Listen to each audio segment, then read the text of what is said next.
What is up, world? Welcome to the Matriarchy. It is I, Jesse Milestone, your favorite super hardcore alt-right, everything politics, politically obsessed conservative man baby. And here with me today is my very, very special guest, since Anna is off on her birthday trip. We are joined today by one of my favorite human beings on this planet, Mayhem. Yeah, you were way too kind. I was so pleased when you messaged me. You were like, hey, let's do this thing. So, yeah, I'm excited. This is going to be fun. Guys, we're going to have fun. Woo, fun. It's what we do. If you are just joining us, make sure you're pressing the like button. We're really excited to see all of you here today. Some of you guys appear excited to be here. Many of you guys appear very excited to see Mary here. I'm excited to have Mary back on the Matriarchy, back on my channel. I am the worst person who is never available for anything ever. So it is always a blessing to me when I can grab somebody I love and they're free and I can drag them on and be like, all right, great. At least I get to talk to you sometimes. So. Heck yeah. No, and I mean, I wouldn't say that you're never free. You've made times whenever you can. You've been on multiple shenanigans. So I don't know what you're talking about. Jeff and I will come back anytime because we love that show. And I'm dying to do Merryoke again. And one of these days I want to come back on Toxic Femme. Oh, all these things. Babedom Menace, all of these. One day I'm going to be able to do that show. One of these days. I'm lining up some crazy shit for the next one. So I'll holler, see if you're free. But, I might just be. We'll see. I'll have to marathon it, but I might just be. So oh snap! All right. So how do we want to do this? How do we want to start this craziness off? Well, the very, very first thing I'd love to do right here is we do have a super chat already from someone who is clearly excited to see you here today, and it is our good friend of the channel. Very first thing I'd love to do right here. Oh God, no, stop, no! There it goes. I accidentally clicked on the thing that made me talk. I didn't want that. I did not want that. Anyway, where were we? Right. The super chat from Matt G, who says, like OMG, Mary, you're on that matrimony show with that Jesse high watermark person, as if. He does the best job at these sort of word spoof thingies. Like, I have no idea how he comes up with that stuff, but he always does, and it's always hilarious. It's an art. People don't realize what an art it is to like be wrong on purpose and have it sound organic. You know? Like the fuddy-duddy, people always think of the fuddy-duddy like, grandpa who's just messed up. I knew the words and the things and the television tube and whatever, stuff like that. Getting that right is fucking hard to do to make it sound real.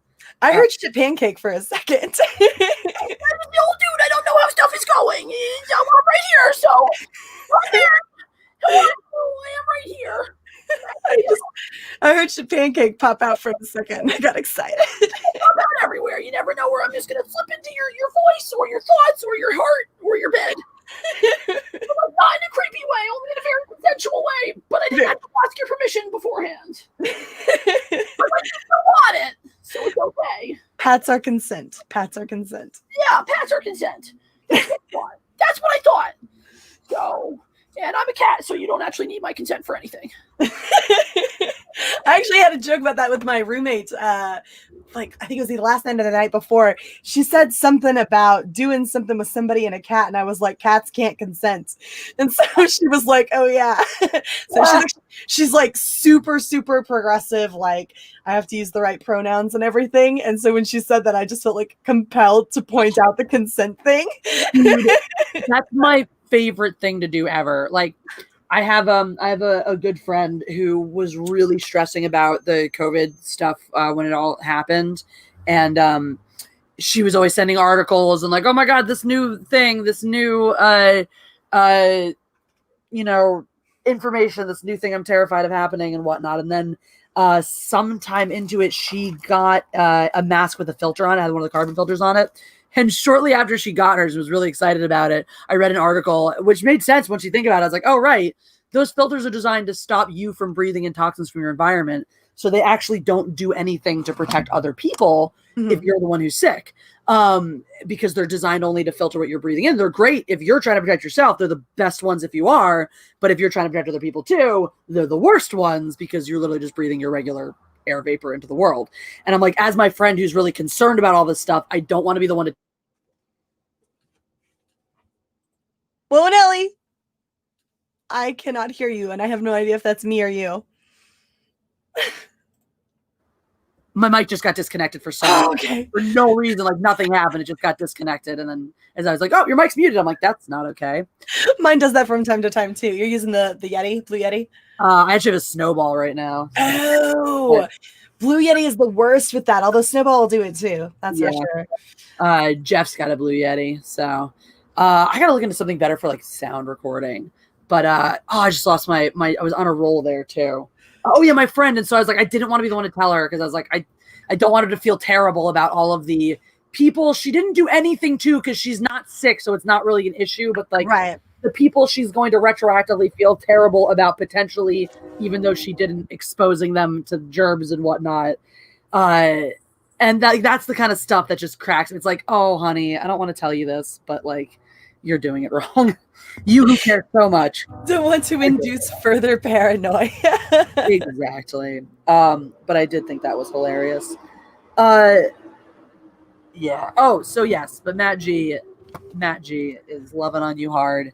And we did just have a handful of other super chats roll in, so we got a lot to talk about today. There's gonna be some ranting, raving, and raging. But I thought we might start out with some good old-fashioned just making fun of celebrities trying to be woke. So let's read these few super chats that just rolled in, and then we'll get right on that. Mary brought us a great piece of entertainment today, so thanks, Mary. And we'll check it out in just a moment. Deranged Lunatic sends an eggplant, a racist gang sign, and unconsented to advance. So... I'm pretty sure this all constitutes sexual harassment and a hate crime, but thank you, Deranged Lunatic. Right. Andrew's in the chat. He can handle it. There you go. Terminus S, thank you also for the super chat. He says, Justin, you called Mary a firecracker in the description. She's a cracker, but she's not a redhead. Hey! Terminus S, by that definition, you spelled cracker wrong. So I believe that version usually comes with a K. But, I don't know. Am I a cracker if I'm an 8th Puerto Rican and an 8th Indian? Am I a full cracker? You might have to talk to Elizabeth Warren. I believe she is the resident expert on what percentage you ethnic. But you may be onto something, and so you may therefore qualify for cracker with a C instead of a K. Okay, gotcha. Deranged Lunatic says Mary has that voodoo poo nanny going on. Oh yeah! Did you see I switched my pronouns on Twitter to voodoo and poo nanny? I did see those, so I'll make an effort if I have to refer to you, even as I'm talking to you directly, to refer to you by the correct pronouns. I prefer the poo nanny, but I will settle for voodoo.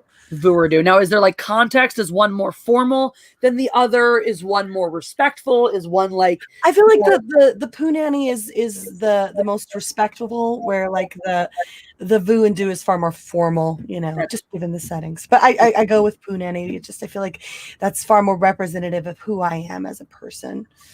That's reasonable. Now, when it comes to the voo and the do, is there a difference? Like like she, her, voodoo, like one's the subject, one's the direct object, or is it kind of interchangeable? I'm going to be completely transparent here. I didn't think this shit through. But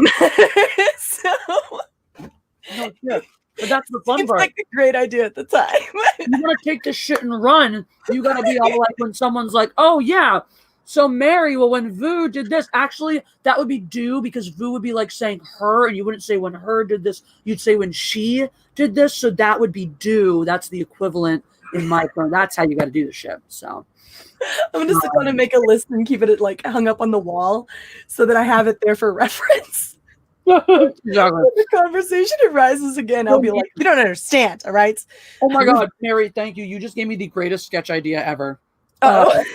It's a sketch in which an SJW has a reference chart for their own beliefs and pronouns. They can't fucking keep it straight. Oh my God, that's amazing. That's happening. Parody Bear says, who is this poster cut out in Anna's room? So just to make sure everyone knows before I get dog piled on in the chat. Again. I have consent for this background. This is memorialized via my green screen because Anna no longer lives at this place and no longer has this background. So before you dog pile on me and are like, why are you jacking Anna's background? Anna said it was fine. Anna literally sent me the picture to do it with. All right. So This is not Anna's background. This is only a tribute. Yeah, this is a tribute to the greatest background in the world. Obviously. So does she eat dirt too? No, Parody Bear. She's making a tribute to the background, not the woman. Also, like, I guess if you wanted to pay tribute to someone who eats dirt without actually eating dirt yourself, you could just smear it on your face. So, or you could like get some chocolate cake and call it dirt. We could, yeah, we could. Although, at the end of the day, isn't it cultural appropriation if we start eating dirt? Like, isn't that Anna's thing? So I feel like that would be highly disrespectful to Anna and her dirt habits. Exactly. You know? We don't want to do that. We don't want to be. We don't want to impose upon. Like, dirt doesn't mean the same thing to you and me as it does to Exactly. Anna. Exactly. It's special to Anna. It is. So it would just be like making fun of it, and like belittling her culture. So obviously, the same way it would be for me if she were to like have sex with Jeff, That's my boyfriend, and even if she wanted to show how much she respects my choice of mate by flattering him with sexual advances, it would be inappropriate. I feel like Anna should change her pronouns on Twitter now to like dirt, mud, and clay or something. Oh my God, please. No, dirt, mud, and Henry Cavill.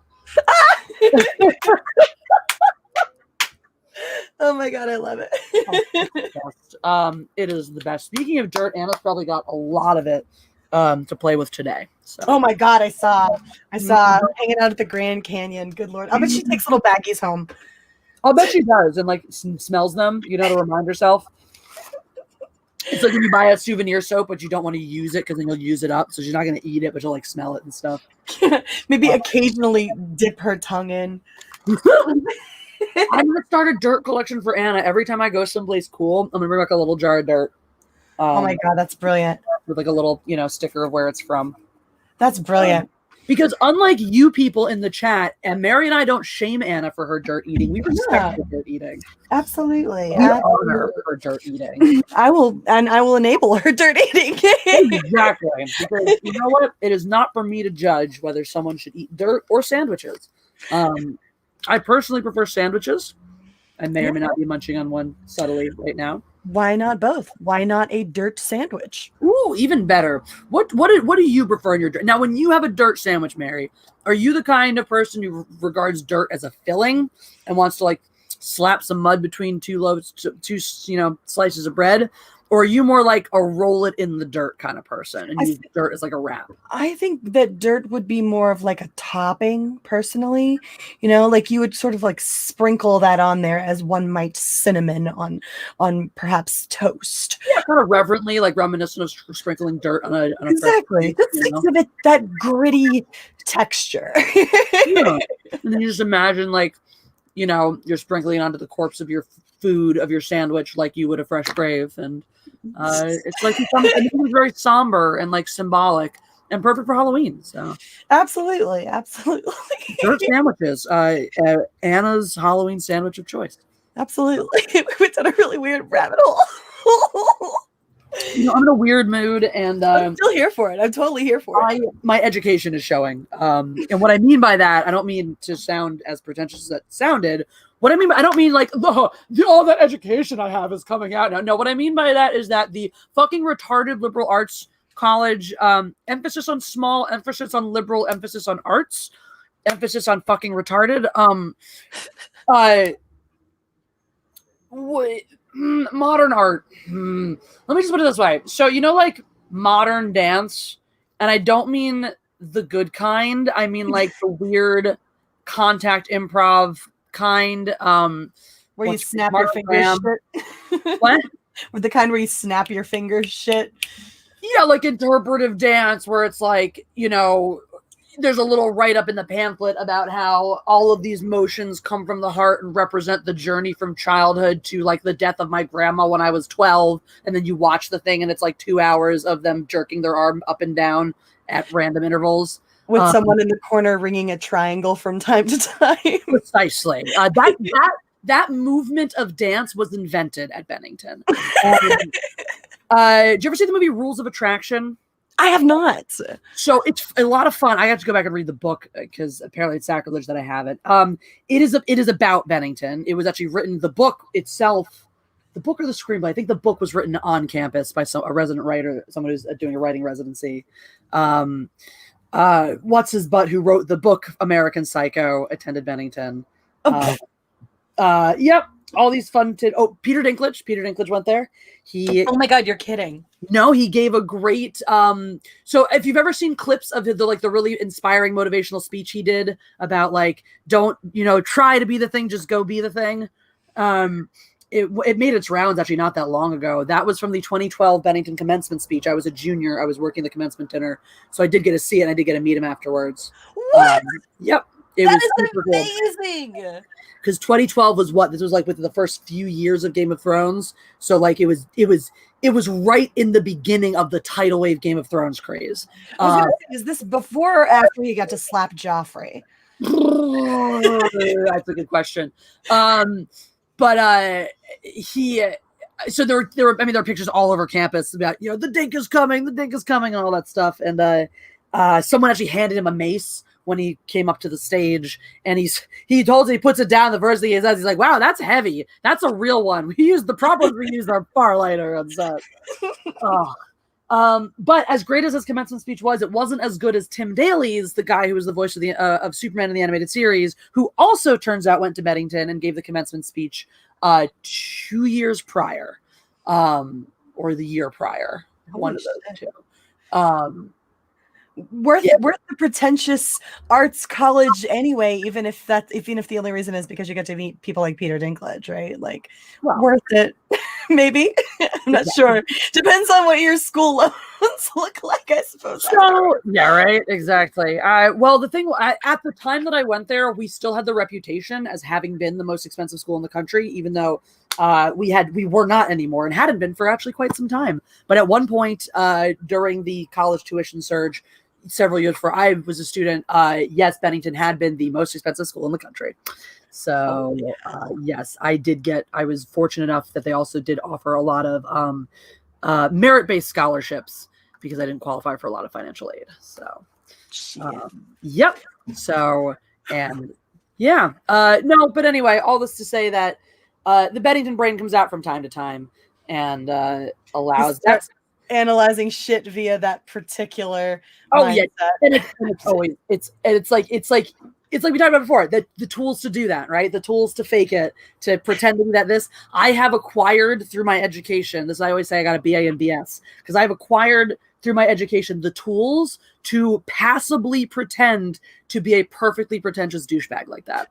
I have also acquired the tools to, up to a point, speak SJW. The thing I've learned, the trap about speaking SJW, is that you will always get caught in a trap.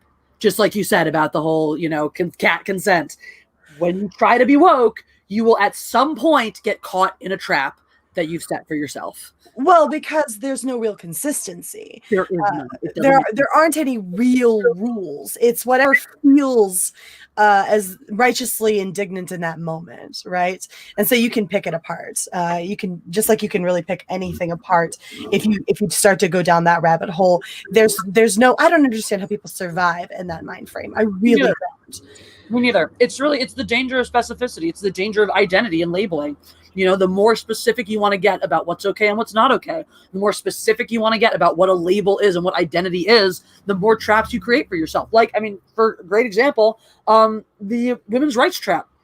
Mm-hmm. You saw Ruby Rose get torn apart when Batwoman. So there was when she got cast as Batwoman, there was the immediate backlash, which was so ridiculous. Of she's not gay enough. She's not gay enough. Which, like, come on, Ruby Rose makes me gay. She is the number one woman that I would be gay for. Yeah, sorry, Mary. You're like, I'm not allowed to. I can't be heard. I went back to the light side of the force when I went with Andrews. So. That's true. That is true. I mean, but shit like that too, right? Which was sort of the beginning of that, which I always hate too. Which is like somehow you're not bisexual anymore because you're right. Not in a heterosexual relationship. Oh, Mary, guess you. Yes, all of your prior experiences, as an individual who likes both sexes, are irrelevant now because you picked the wrong side. I forgo the right to acknowledge my bisexuality because I'm in a heterosexual relationship. Exactly. I Basically, forgo that. you Jesus. forgo the right to bitch about how miserable your identity makes you by choosing to be happy instead of being married to some idiotic concept of what identity is supposed to mean. God forbid. God forbid. Never mind that it's still possible for me to look at a female and go, like that didn't go away. That didn't go away, guys. Oh, that pisses me off. Sorry. Right? That's a whole rabbit hole. That's the same thing how people act like when they're in a relationship, they don't find anybody of that set, like anyone else attractive. Like Jeff and I are perfectly happy to acknowledge the men and women we still find very, very attractive. We're just not going to ever try to fuck them. Well, and Anna's in a perfectly happy relationship with Peaches, but good Lord, Henry Cavill, she will never shut up about. Yeah, exactly. But then if you're going to talk about how hot Peaches is, she won't shut up about that either. So, you know, it's not like she's actually trying to chase that tail. She's just enjoying it from a distance. I just only allow one person to make my uterus explode anymore. That's all. Exactly. That's my thing now. It's like, why would I want to chase after these guys? Yeah, sure, they might be rich, hot celebrities, etc. But I know they're not going to be as good in bed as Jeff is. So it is the way it is. So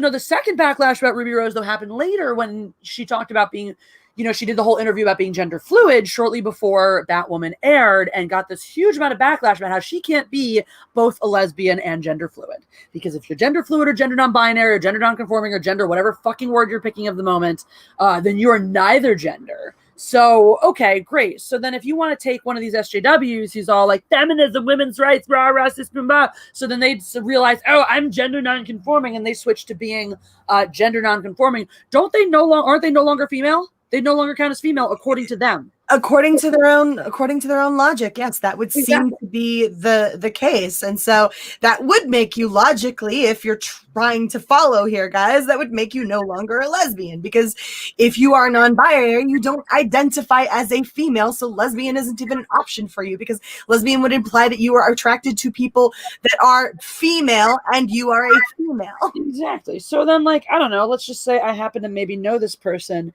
who started identifying as gender non-binary not that long ago, and decides also that their brand of feminism is by dressing in very hyper-masculine ways and presenting as hyper-masculine. So my thinking is, okay, well, you're not female anymore. So when you're purposely presenting as hyper-masculine, aren't you just being toxic masculinity? You're not making a commentary on it anymore. You're not taking it back as a woman because you're not a woman anymore. Yeah, you've just kind of jumped the shark.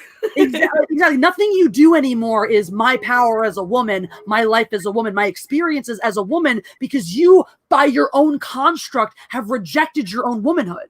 Yeah. So therefore, haven't you lost the ability now to comment on what it even means to be a woman in the first place? Now, by your own fucking logic, you, born a female who now identifies as gender non-conforming, are less female than a trans woman who still has, male biology, etc. Which, like, that's the world these people are building, though, and want to live in. And I'm like, so you really want to live in a world where you've lived your whole life as female, decided last year you want some different pronouns. Somebody else, who's lived their entire life in a very confused and complicated position as a biological man who's always felt female, suddenly the same year comes out as fully female and whatnot. And you're trying to tell me now that you, the new gender neutral person, has more relevant experience with gender dysphoria than this trans woman, and that the trans woman has more experience being an actual woman than you? Because that's fucked up. And yeah, it's really oxymoronic, isn't it? It becomes, I don't know how you function. How do you function? How do you live with that kind of internal conflict where you reject this thing but still claim to be this thing, but not this thing? Like, how do you hope to push forward? Have you not become the very thing that you are quote unquote fighting against? Exactly. Assuming that's that gender identity. Exactly. And the whole thing is not even in your actions, but literally by your own definition, literally by the own way you define the world, you are being that thing, not even in your own hypocritical actions that you can't see, even so blinded by your cognitive dissonance, but literally by your own description. Like if you were somebody else describing you, you would describe yourself as this toxic masculine, whatever, offensive bullcrap thing that you are. That's the whole hilarity of it. Exactly. Is this like circling deeper and deeper in on itself. And the whole point is SJWs want to be this authority on everybody, but their whole stance is that you can't be an authority on something if you're not that thing. And by creating narrower and narrower identities, they're setting themselves up to not be an authority on anybody or anything ever, which is just fine with me because they're fucking not. I have a really simple solution. Now, no one's going to take it, obviously, but I have this really great simple solution. And it addresses this entire identity crisis that everyone seems to be having all over the place. And that is individuality. People are individuals. And so... Slow down, Ayn Rand. Come on now. That's like hyper-fascist... like you can make these circles so small, you can specify so much so that you wind up at the inevitable conclusion, which is people are individuals and should be treated as such. And so like I feel like this is so I'm hoping that this thing comes full circle at some point where it dawns on them that these circles are in fact so small when you get to that kind of specification that you realize people are just individuals. Exactly.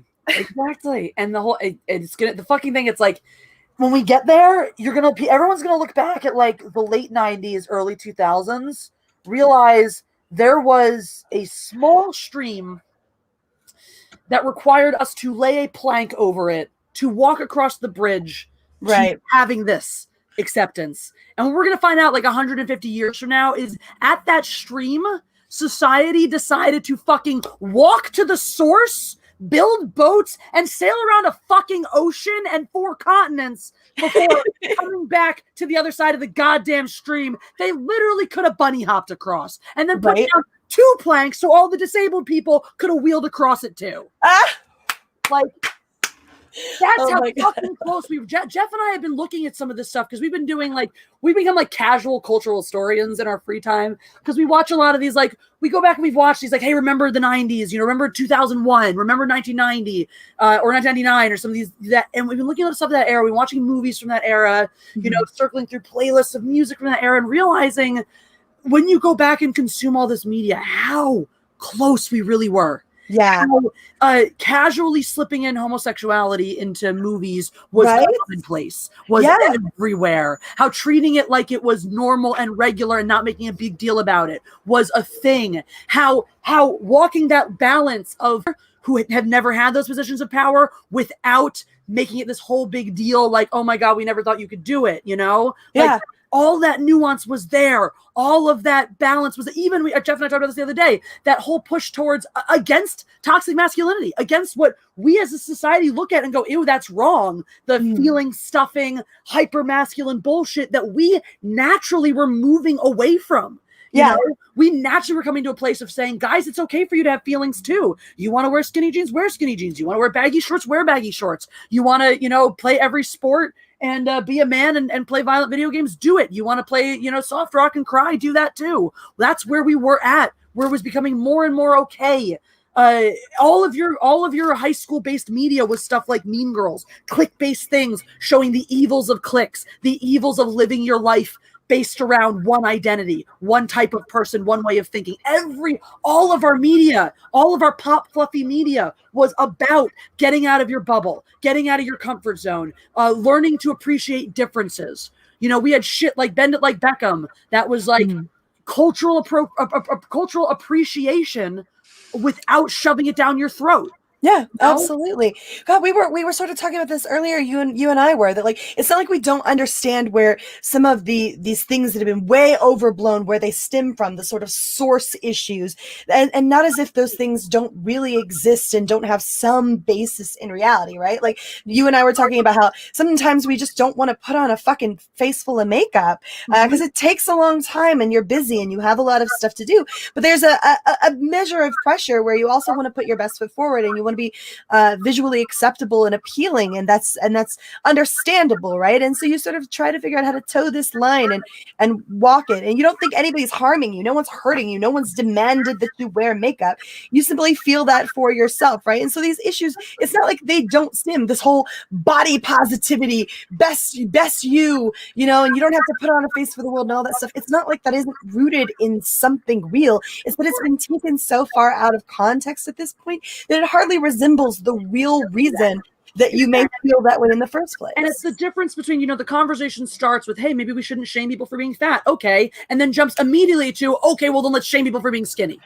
And then, we're off the rails, and now nothing makes sense anymore. It's exactly that. Yeah, maybe we should, you know, make sure that we actually obtain real consent from somebody before, you know, having sex with them. Yeah, that sounds like a good idea. And then we jump immediately to, unless you fucking have it in writing and a blood test to prove they're sober, it's not consent. Right. You know? There's a big difference between not shaming someone for being fat and spouting stupid shit like health at any size, right? Like you're actually doing harm when you go that far, because there are people who do need to get healthy, like their health at any size. Are you insane? You're not helping this person. Exactly. Destigmatizing things doesn't mean not doing anything about them. You know, it's like, and that's something you see in this. I think that has happened to, you know, this generation as well. Really, I think it was starting maybe, you know, your years, and you're just a couple years older than me, but really like my year and just younger was really getting into this thing where like we destigmatized mental health, which I think was really, really important. Because if you go back, you really talk to people of our parents' age, it is so, you know, different the way anxiety, depression, things that are very commonplace were looked at. And so that was really good. Another thing that was, you know, started from some place of need that was really good. But then you jump really quickly. Same thing with the health thing. Like, oh, you can not shame someone for being fat while still encouraging them to get healthy. Same way you can not shame someone and be understanding when they have anxiety or depression, but that doesn't mean that you just sit around and go, anxiety and depression is why I don't do anything, and never. Exactly. You know? Like there comes a point where you go too far, where you're now validating laziness and you're providing excuses for people. And there is a difference. There's a difference between the person who is depressed. They know they're depressed and they can't figure out how to deal with it. So they put on their brave face and they get up and they go to work and they do what they have to do, even while it drains every ounce of energy out of them. And the person who lays on the couch and says, I'm depressed, I can't do anything about it. I'm sorry, but it's been my experience that the person who's legitimately depressed tends to feel like they should be trying and tries to do something about it and tries to hide it as much as they can so they can go on with their life.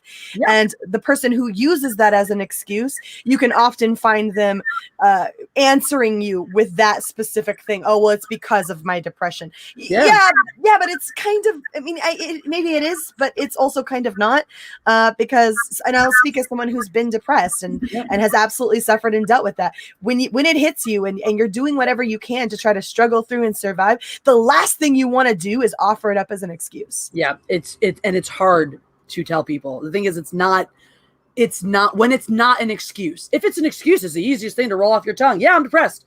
When it's not an excuse, it's hard to tell people, because the thing is, you don't even want to admit it to yourself because it's scary. The thing is, as someone who also deals with this, when you actually are dealing with depression, because I go through cycles, I will have depression phases too. And one of the things, and my obstacles that I have dealing with it is when it first comes on, there are things I can do to acknowledge it sometimes. But sometimes I don't do those things, because when it first starts coming on, I go, no, that's not what's happening. I'm not hitting one of these. I can power through this and be okay. Because we don't, you know, Mazurus is right. Many suicide victims don't reach out at all before committing the act. People who reach out frequently, doesn't mean they're not depressed and not seriously thinking about self-harm, but they're reaching out as a cry for help. And people who are, you know, a lot of the people who are that dark, unfortunately don't. Unfortunately, just a lot of times, actually, it's really sad, because a lot of those stories, what you hear, because they're so committed to doing it, they've made peace with it. A lot of times they actually seem really calm and almost happy. Because they've come to terms with it. You won't know. And doesn't this feel, and God, I'm sorry, but this is why this is so dangerous. Doesn't this feel like this is just the quickest way possible back to a way of having it stigmatized again?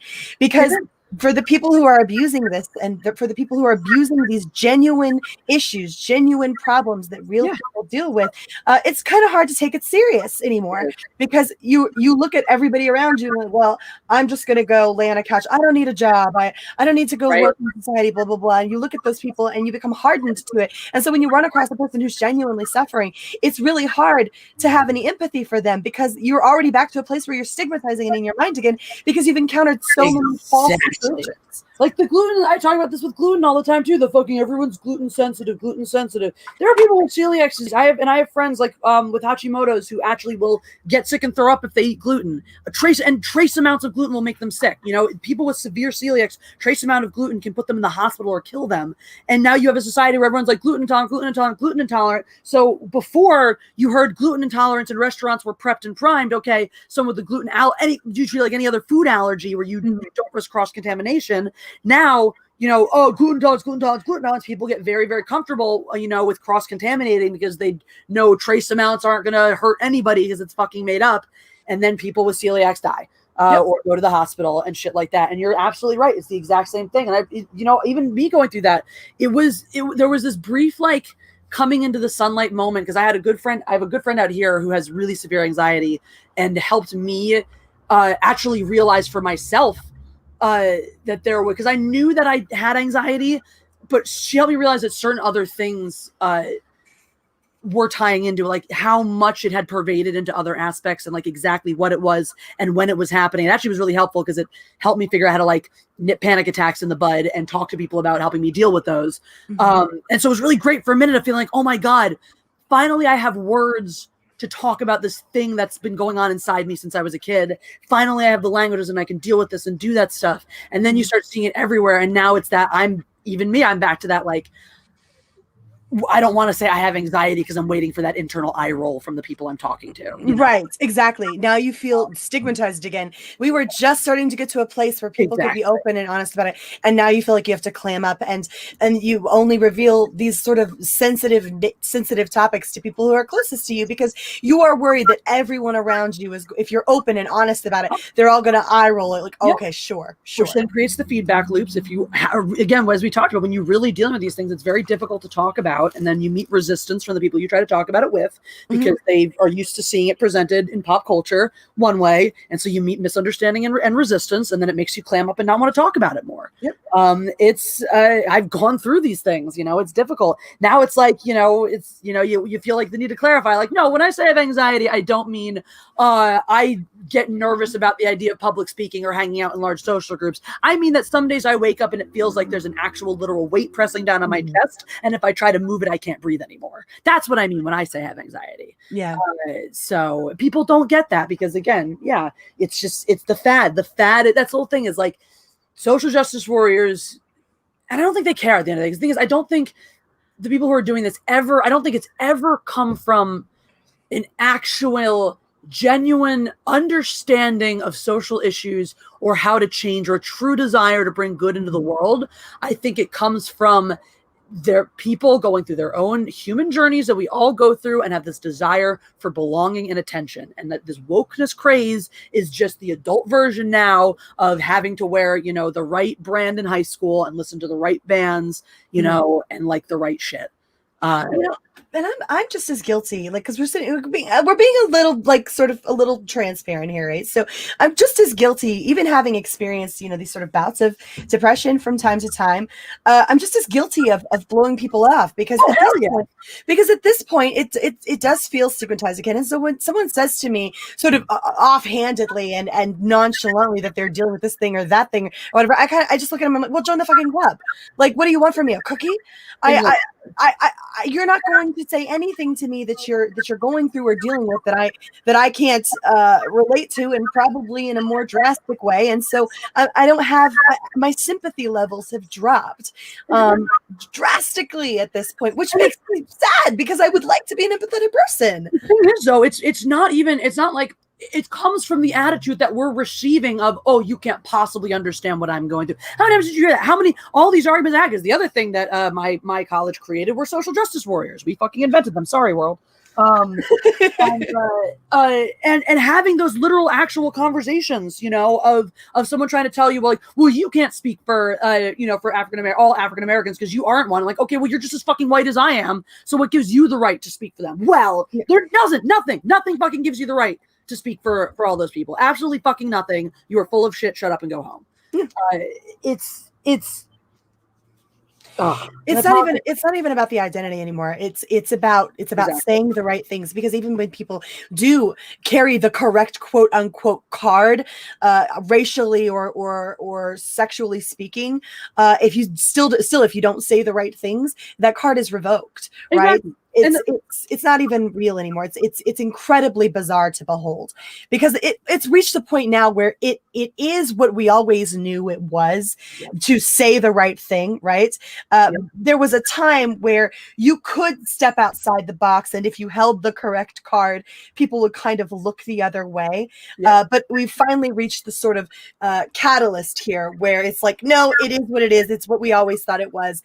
This is about identity politics and things like that. And it doesn't matter whether or not you are legitimately a part of the group, that this person, what was it? 50 Cent, Chelsea Handler, 50 Cent said he was going to vote for Trump, right? And my feelings for Trump set aside here, whatever. He said he was going to vote for Trump, and that was because of taxes or whatever. And Chelsea Handler was like, but you're black. And she's not black. What the fuck are you doing, lady? Why is it exactly? Why do you think you have any right to speak for this guy's race, like to speak on behalf of his race? Do you think he needs you to remind him he is black? Exactly. I guarantee you he doesn't need you to remind him of that. Pretty sure he's aware. Pretty sure he's aware. But no, yeah, it's not about being virtuous. It's not about doing right by any group of people. No. It's about that. It's about saying the right things and belonging, you know, being part of the group, being one of the in crowd, being one of the popular kids. And and how do you see this clear as day? Because one of the key core needs of the quote popular kids, holy shit, I just realized something.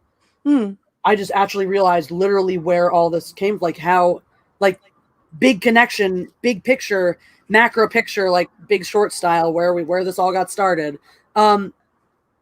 Because I saw this happen, and I always thought to myself, and this is fucking it. This is the fucking problem, though. Growing up, I went to a school with a lot of cliques, and it was a public school. I describe it like Mean Girls. Actually, we were literally down the street, like the school that Tina Fey went to for high school, Upper Darby, in Pennsylvania, which is the one even though it's set in Illinois, she modeled the Mean Girls after her own high school experience. Upper Darby is like 20 minutes up the road from my high school, so that was high school for me. Was that kind of thing, and also as in Mean Girls, it was a moneyed area, so you had the kids who were going to live off of their parents' money for the rest of their lives and never ever work for themselves, and they were proud of that fact. And they fucking did. That's the whole thing that I'm sitting here realizing right now. That's exactly what happened. Is a lot of those dumb kids, the jock kids, those assholes, the ones that your parents always told you, oh, they're going to peak in high school, they're going to amount to nothing, they're either going to live off of mommy daddy's money and never feel fulfilled, or they're going to go work some dead-end job because they're too stupid to get a real, anything above, McDonald's manager. Whatchamacallit.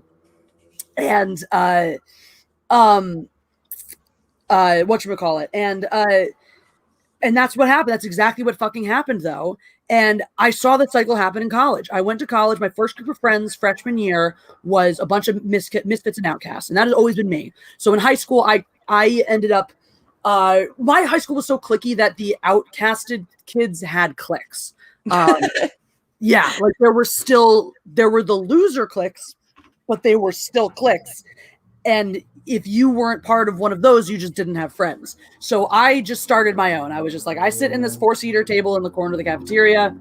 We couldn't fill the table. And my freshman year, it was me and 2 friends usually.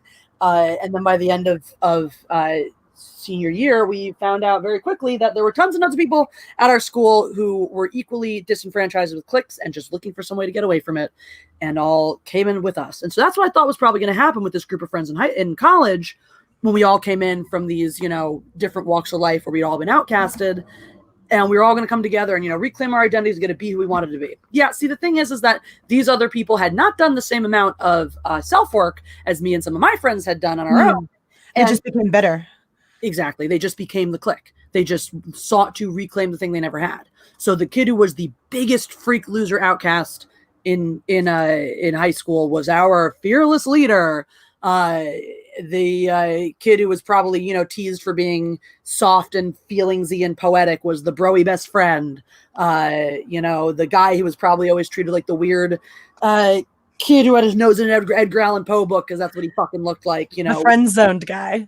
now he's gonna be the funny, charming one, and it was literally that, like, it was unspoken, obviously, but over the course of just a couple of months, that's exactly the climate they created. And then, so where was I left with? Well, Jesse, you're the one who's the least hang-ups and over all this stuff to deal with. So you're obviously the one we don't really like but tolerate anyway. And as you might imagine, I didn't really enjoy that position in my friend group. So once again, established my own. But I watched that happen. I'm like, that's exactly what happened there, though, because I'm saying again, that's my college where the social justice warriors were starting. Where did that come from? All these small liberal arts colleges where people were full of the rich kids who were the loser weirdo outcasts in high school, who are all now inheriting the world, and instead of making it the better place that they were supposed to, didn't fucking ever look inside, got lost on Twitter and Candy Crush and whatever other shit, and never looked inside themselves and figured out what it's actually all about, what life fucking means, what they actually wanted to do with themselves. Instead, got this reclamation of power well before they knew what to do with it, and instead are just high school bullies. Yeah. No, that makes complete sense. And I think it also boils down to what you just said. They never looked inside, which is something you cannot survive life in any kind of meaningful way unless you at some point sit down and reckon yourself with yourself and sort out what it is that you have to offer this world, regardless of what anyone around you has ever said or thought about you, where you search deep and you find that thing. And I'm not talking about that namby-pamby, oh, you are beautiful and you are worthwhile and you are unique. I'm not talking about that participation trophy bullshit that everybody hands out now. That's not what I'm talking about. What I'm talking about is finding it within yourself to contribute in a meaningful way, right? To look deep and find the thing that no one else ever saw, that only you were capable of discovering because only you know you, right? And people never figured out how to do that. It's true. You're 100% right. That's what, college was always supposed to be. Go off and find yourself, get out of your house, get out of your bubble, get out of your world. And now, unfortunately, for all the wonderful things technology and cell phones have brought us, one of the things they did is they kept that tether. They kept us tethered to parents, home, safety, the world, whatever it was. People don't get that cut loose feeling anymore, and I think that more and more is why you have this greater body of people who just never had to do exactly that. I think they're cowards. I think that ultimately what it boils down to is cowardice, that fear, and for whatever reason they decided to be afraid. Maybe they really imbibed all of the beliefs of everyone around them, and they were afraid that if they looked deep, they wouldn't find anything, right? But it's cowardice. It's cowardice to not sit with yourself and sort out who you are, right? Exactly. And sort out what it is that you can do, what it is that you can offer, right? And then you can find meaning in any. Look, there are people out there who are cleaning sewers who find meaning in life in what it is that they're doing, because they're contributing to society and handling their family and holding down their life, right? But people are too afraid to accept that if you look deep and if you dig down and you do the work, that there's something there. They're too afraid to look because they're afraid there might not be anything. And that's cowardice. That's absolute cowardice. And I think that's what probably a lot of this stems from, is that they felt shunned, and they were never able to grow past that. And the worst thing is the longer they go without it, the harder it is to look, because it's just as scary to look, find something there, and realize you've been living your life as a lie. Basically, you've been denying your true potential this whole time. So, and that's honestly, that's that cognitive dissonance I talk about all the time that people get into, that I think makes it so hard for people, and I've talked about this too outside of the social justice movement, as just, this is the thing. It's just gotten caught up in politics and people's social and whatnot now. This is the number one thing why people don't get out of their own way and don't make themselves happy, is because the older you get, you know, the harder it is to face the fact that if you take control of your life and your suffering, that comes with an acknowledgement that you always had that power, that you always had that agency, which comes with having to face the fact that you're responsible for all that suffering that came before. And it's scary. It's a lot to take ownership. It's tough, you know? But the thing is, some of us, when I talk about things like, I didn't fall victim to this friend group because I was further on my journey, that's not a humble brag or anything like that. You know, that moment of reckoning, that moment of looking deep inside myself, I didn't have a choice. That shit happened for me. I remember the moment. I was 10 years old, right after fourth grade. I was 10 years old. I had one friend at summer camp. She wasn't there one day. I didn't have a cell phone. I didn't have other ways to distract myself. I had a very lonely day at summer camp. Having that reckoning, having that moment of going, Jesse, you're different. Why are you different? And why don't other kids like you the same way? You know? And it was like, that's when that started for me. Because back then, you didn't just go, oh, well, fuck it, my friend's not here. Let me pull out my, you know, iPad that I own at the age of 5 and fucking build a Minecraft world to escape into and never have to deal with my own personal contributions to society and how my behaviors and actions and attitudes influence the world around me. Yeah, we didn't have that back then. I mean, we could talk forever, literally, about the things that contribute to how it is that you avoid reckoning yourself with yourself, right? There are a million contributing factors, and whether or not it's personal responsibility. But here's the thing: ultimately, there is only one person that you can be responsible for, and that is you. And you have to do that, or you wind up where we're at now, right? So yeah, like all of these people need to. I think they need to find a way to sit with themselves and to, God, what was it? It was, well, we'll if we have time, we'll get to that. The whole Robert Downey Jr., when he was defending Chris Pratt, he said, for all of you people who are slinging this mud at him right now, take some time, sit with yourself, reflect on your own inadequacies, you know, and in your own defects, work on them, and then celebrate your humanness, right? That's something no one seems to have the ability to do anymore. I just think it's so interesting. It's so interesting when we look at things like this, you know. Gina Carano, Under Attack, responds, all love. Humor, fun, humor, comedy, love. Peace and unity. Gal Gadot, Under Fire, no response. I don't know if she ultimately responded. Last week we had Jeff's mother was visiting us, so we were pretty tapped out, so I don't know if she's since responded to any of the comments, but has always been someone who talks peace, love, unity, right?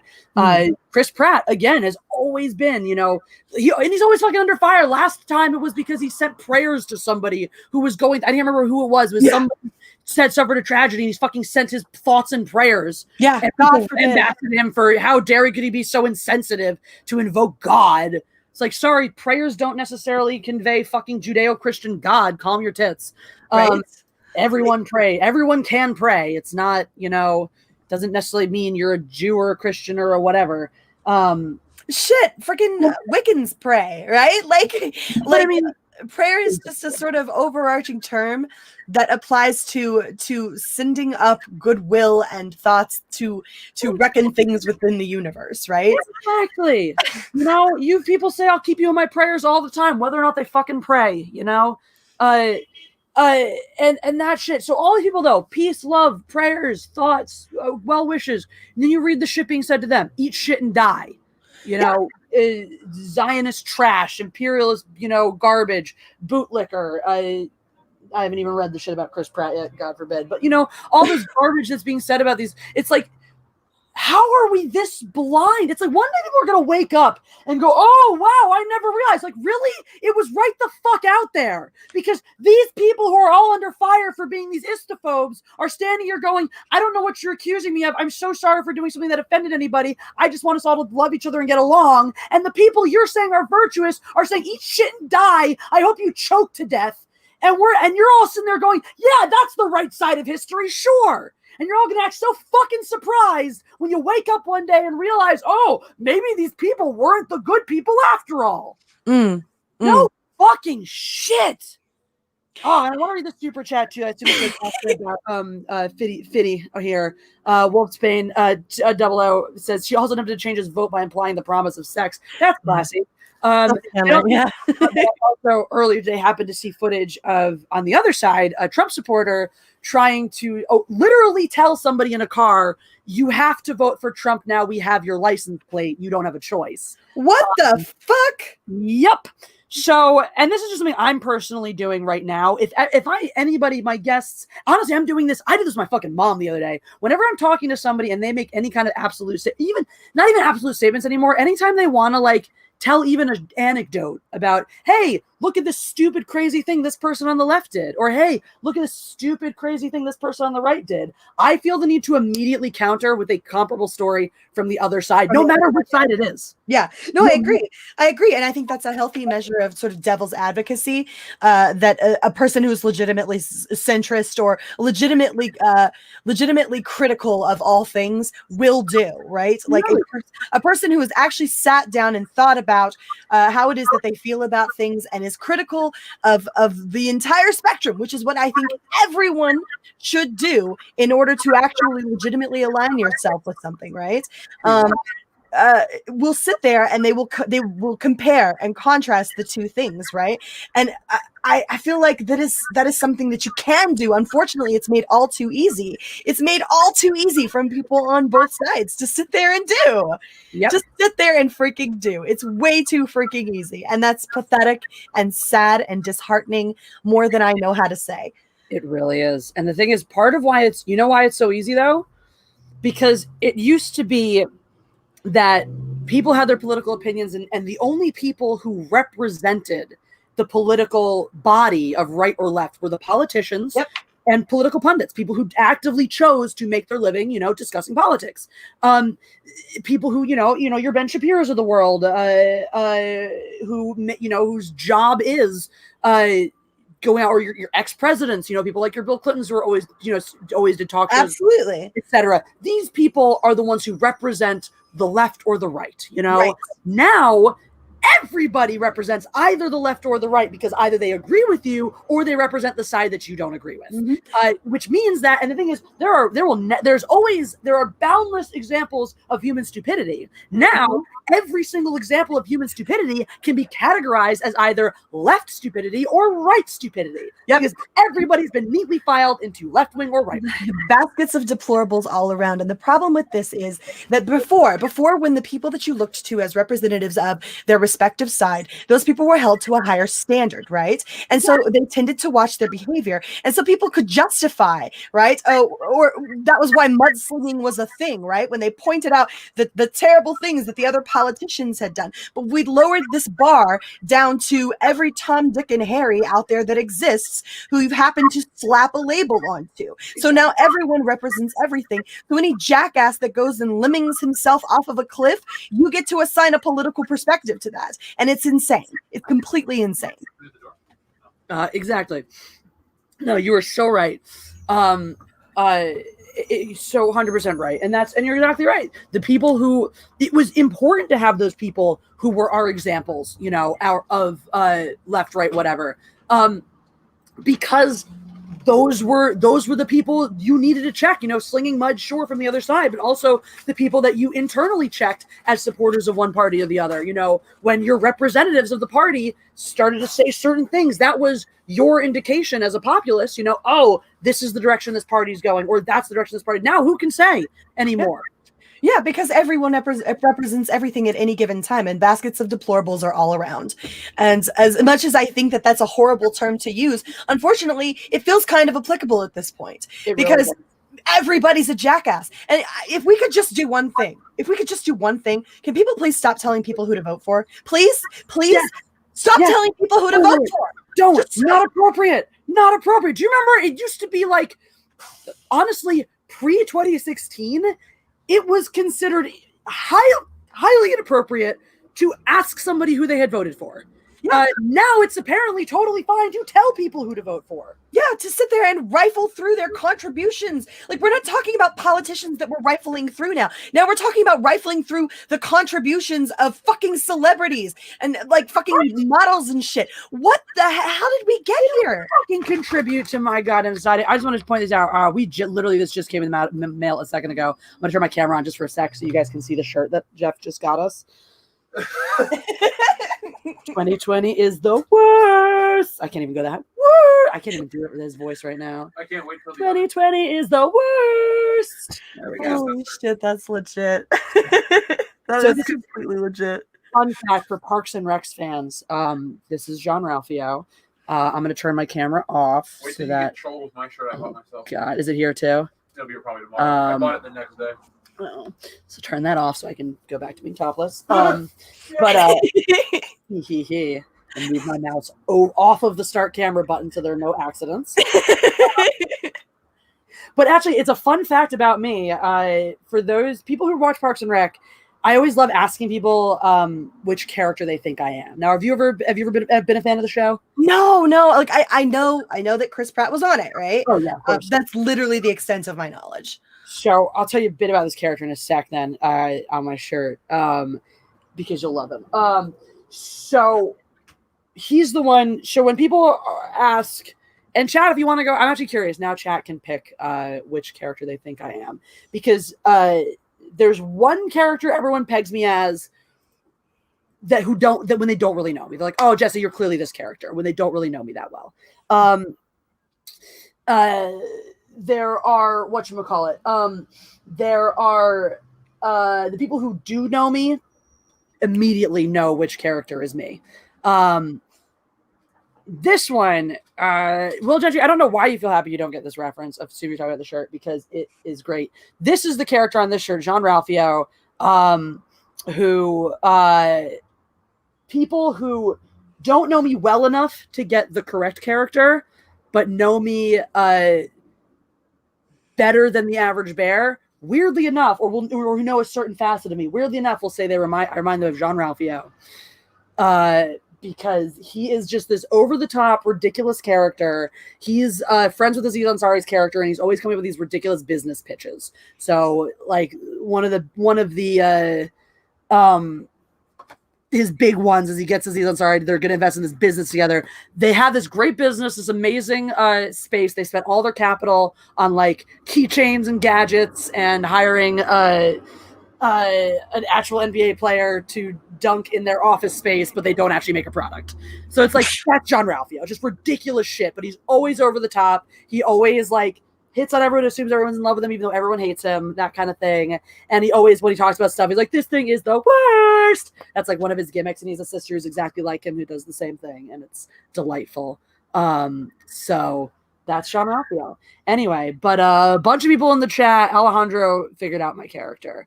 Movie Block Productions figured out the one that everyone thinks that I am, but it's wrong. But yes, people who don't know me that well are always like, oh, you're April. People who know me really well are like, you're Ron. Alejandro, God, it doesn't even watch the show. It is Ron Swanson, Alejandro. So what's Ron Swanson? Ron Swanson, I can sum up why Ron Swanson is my spirit animal in two lines of his from the show. The first one is I would like all of the eggs and bacon that you have. I'm going to say this again because what I'm afraid you heard is I would like a lot of eggs and bacon. But what I actually said is I would like all of the eggs and bacon that you have. The other one, which I rediscovered on my second watch through, is I prefer to stay angry. I find it comforts me. That's me. And I'm like, that's why Ron is my spirit animal. That is amazing. Like fine whiskeys, big steak, breakfast, meat, and fucking.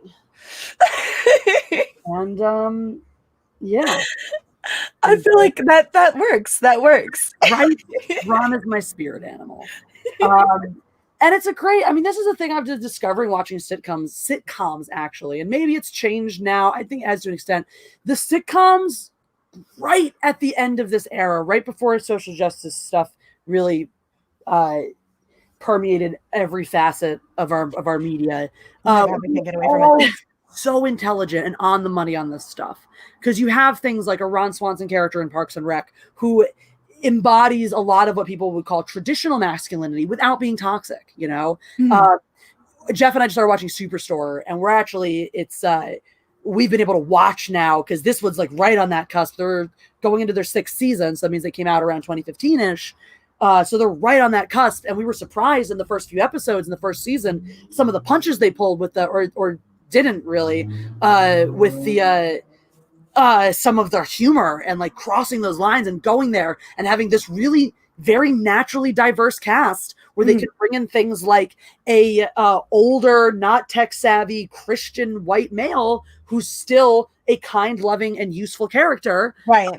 You know, and stuff like that. They can poke fun at some of the SJW stuff while still, you know, acknowledging the validity of social justice, and it like walks that line. Then we noticed, you know, all of a sudden we're seeing a few more instances now. It's not all bad, but like we're even watching though. It's not as punchy as it was in the beginning. You know, that straight white male Christian character gets lampooned more than he used to. He doesn't end up, you know, he doesn't end up the hero as often as he used to. Certain things like that, where it's like it's gotten a little more sensitive about certain things. Well, none of us, everybody seems to have lost the sort of ability to take a damn joke and to laugh at your own expense at caricatures. Everybody seems to think caricatures are representative of them at this point. And that's what's making this so difficult, I think, is because people have decided that they are the caricature, that the caricature is absolutely the representation of who they are as a person, and they just can't handle it. Exactly. And so, and again, it comes all back to that sort of notion that people are individuals, right? That no representation out there quite gets you right. And so maybe it's not a dick, don't take it so hard. Girls used to be able to laugh at white girl wasted. Now they get indignant because you're being a sexist, right? People used to be able to laugh at jokes made about generalizations of caricatures of something that vaguely represents them. They used to be able to laugh at that, right? Because they understood that it wasn't they themselves that everybody was pointing and laughing at. But it's based in a truth too, you know. If look at a movie like Independence Day, which if people cared about Jews, if the social justice movement cared about Jews, you wouldn't be allowed to have the relationship between Jeff Goldblum and name again, his father, who plays his father, another classic Jewish actor. And this, the thing is you couldn't have that, you know. Now again, you can now because they don't actually give a shit about the Jews, but you couldn't if it were say black people or, you know, right, or something else. But the thing is, watching that relationship, it is one of the most spot on relationships, father-son, classic Brooklyn Jew relationships I've ever seen, which is why, like, actually, I think if you want to talk about the place that's doing it right, although they're definitely going the wrong direction with Lord of the Rings, Amazon's got it right. Not just talking about The Boys, but Marvelous Mrs. Maisel, you know, is a show that's all about, and they did it so smart with that one. Like, what if we take it into the 50s, you know, the end of the 50s, beginning of the 60s, when literally, and it's so great because they lean so hard into the stereotypes of Jewish people of the time, and they're just as stereotypical as if you put them in today's context, but everyone's sort of willing to, you know, forget about that because, oh, it's a period piece for the 50s, so it was different, so it's okay to show a housewife because it was the time, and therefore it's okay to show these Jewish stereotypes low-key just because nobody cares about the Jews, so no one's worried about offending us. Case in point, popular culture from the past year, and what people have been saying about the Jews, you know, in real life in the past year and gotten away with. Anyway, but the point is that one of the reasons I love that show is I love watching that stereotype, because every Jewish person who grew up in a Jewish community has met somebody who embodies elements of those stereotypes. Jess' mom actually found this adorable book. It's called The Yiddish Fish. It's a Jewish children's book that she was like, oh, Jesse's Jewish, she'll probably get a kick out of it. I fucking did, because it's hilarious. I read it out loud to Jeff for fun, and I read it in a stereotypical Brooklyn Jewish, you know, and now I'm just like a retarded mobster. Yeah, mother. I did my Brooklyn accent when I read this book and did the voice like that for the characters, because that's how they actually talk. It's not making fun of them. This is literally how they talk. I almost think it's a blessing, Jesse. I almost think it's a blessing that you're not included in that hyper insecure section of people who can't be made fun of anymore, because you are released, you are free, you're allowed to laugh. It's for the same reason, and obviously it's not exactly the same, but it's for the same reason that rednecks can still laugh at themselves. And I say this being a self-professed redneck, right? Like, I grew up in the sticks of Kentucky, went down, played in the creek, washed my clothes, y'all. Okay. Sorry, oh my God, it almost legit took hold. Sorry. That came out really natural. It came out real fluid. It wasn't like you had to force it at all. Gotta flatten that down real quick. But like, it's the same reason that rednecks are still allowed to laugh at themselves, while we still all go to Ron White and Larry the Cable Guy like comedy shows and stuff, right? Because we're allowed to laugh at ourselves. Do what? So you still buy the Jeff Foxworthy calendars? Exactly. You might be a redneck, right? Like, of course, Jewish culture is the same. It's self-deprecation is part of who we are. Who will we be without self-deprecation? Absolutely. And you can enjoy that and you don't get offended, right? I don't get offended when people make redneck jokes, because generally I knew a person, if not was that person, who was representative of that joke. Exactly. And the only reason that Jewish boys actually survived to adulthood is by becoming comedians so they could go on stage and complain about their overbearing Jewish mothers. You know, like, it comes from reality, and it's good because it's how we share our culture, you know?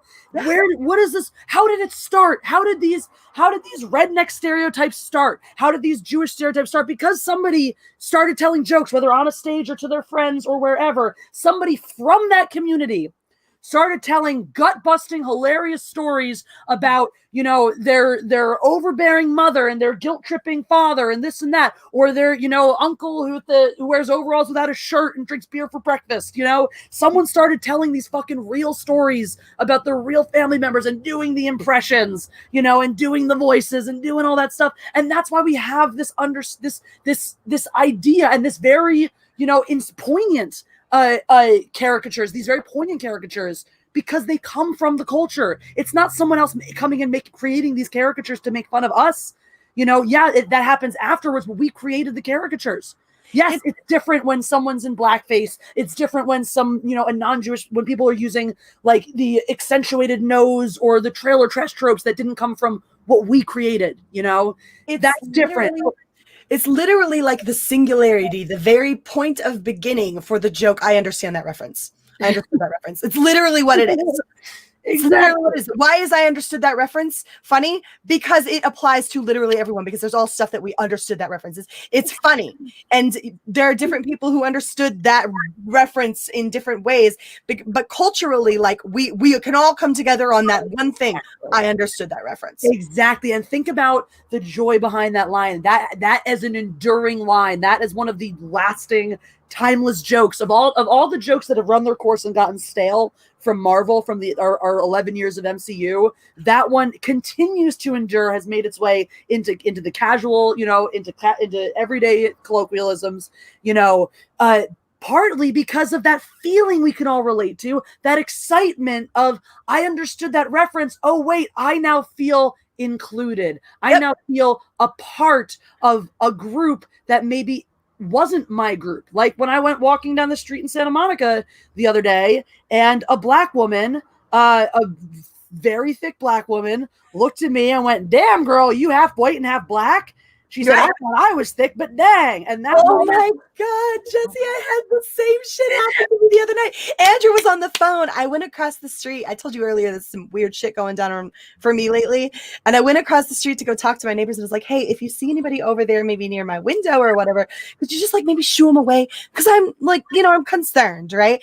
And they were like, "Okay, girl, you gotta buy it." I was literally on the phone where they were talking about my curves. And I felt so happy in that moment because I was relating with these people, and I was, oh my God, I said these people, Jesse, good Lord. No, but I know that it's a moment. It makes us feel included. It makes us feel welcomed. You know, it makes us feel, because that's the whole thing. That's like, it's the stupid thing of not being able to look outside yourself and realize, like, yeah, obviously racism comes from, you know, white people not being able to consider the other perspective. But the thing is, if you know, if you're a person of color and you are looking for that acceptance and you feel like that, you feel that way, like white people never see things from my side and whatnot, you know, there's a two-way street. And some of it, I'm not saying it's like, I'm not trying to make anything about like, oh, black people's job to fix racism or any shit like that. What I'm saying is that there's if we're asked to, and we should, of course, as humans, be asked to look at and appreciate every human being as a human being, the same should be asked of us, because we're people too. You know, we're people walking around in a world where we feel very uncomfortable, probably even initiating conversations with a person of color we don't know, because we don't know what they're sensitive about, what they're not sensitive about, what we're going to get admonished for, yelled at, or whatnot. And we're just not initiating those conversations, you know, because we're walking around feeling like, I don't know, you know, who's I'm going to offend or not. And then someone reaches out and crosses that barrier and says, you know, extends that branch and makes it feel like, yeah, there's something the same about us, you know, and because that's the whole thing. It's like, I thought that was the point, you know, is you and I are the same. We're the same, you know. Now it's considered offensive if I want to tell a person of color, you and I are the same. Oh, honey, we're not the same. You're this and you're privileged and you're that and you're whatever and you're blah and you're blah. We're not the same at all. But the full fucking point is that we are. Yeah. That's the whole point of civil rights. We're the same. Beginning of civil rights in the first place. You're denying the idea that we are all the same. You're denying yourself that thing that you want, that thing that you protested, that you deeply just want to be connected, right? That you want to feel counted and looked at and seen, right? Is something that you're denying your own self when you take that offense, right? When you assume that offense is given to you as opposed to being taken. Odds are, the truth of the matter is that the person on the other end is just as desperate to connect as you are, and that is regardless of skin color or sexuality or gender identity or any of that. The truth is that the person on the other end probably just wants to connect just as desperately as you. And the only thing you're doing is denying that opportunity. Exactly. And I just don't understand that, you know, when people, because that's the thing, is that you can point fingers anywhere you want and every side wants to do it, you know, but it's the reality is, and I say this, you know, being on the front lines and watching it happen, being at the time a full-fledged card-carrying, you know, member of the left, it was the left that shut down conversation. That's something I will comfortably point the finger. The left shut down the conversation, because the thing is that for the most part, truly racist people will still talk to you. We'll still have a conversation about their beliefs, even if you are black or different colored or whatnot, you know, and usually one-on-one, you know, mob scenes accepting, you put that actually racist person in a, you know, everyday one-on-one setting with a person of color and force them to have lunch together, and they'll have a perfectly respectful, polite conversation. Because the thing is the racist person may have certain ideologies that are founded in hatred and whatnot, but the day-to-day concepts of moral decency aren't necessarily gone. Right. Now, that's eroding, and that has eroded now. I don't think it's as absolute as it was, you know, when this first. Oh, I agree. I agree. Because everybody's so angry, so everybody sort of buckled down and become sort of, they feel like they're responding accordingly, and that's obviously not helpful. Exactly, but it's human nature. But I do feel very comfortable saying that the left shut down the conversation. You know, sure, that the left is the reason we stop being able to have conversations about race or about this, or you know.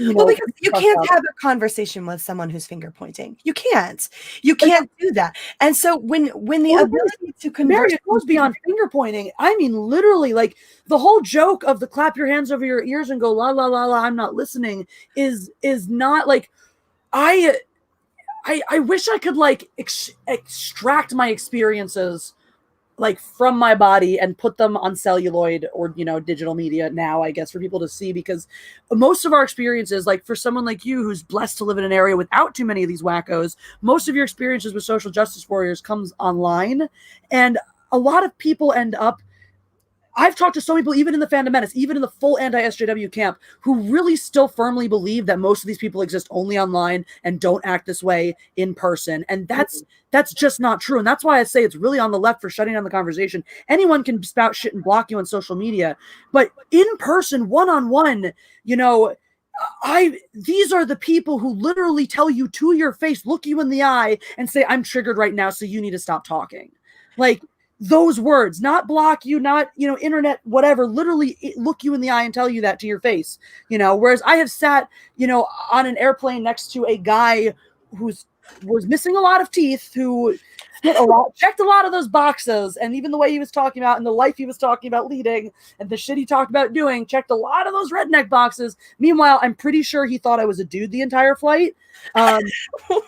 Yeah, because I always like dress down, and it's an airplane. It's an airplane. It's an airport. Right. I don't do it in airplanes and airports. I don't know why. It's just life.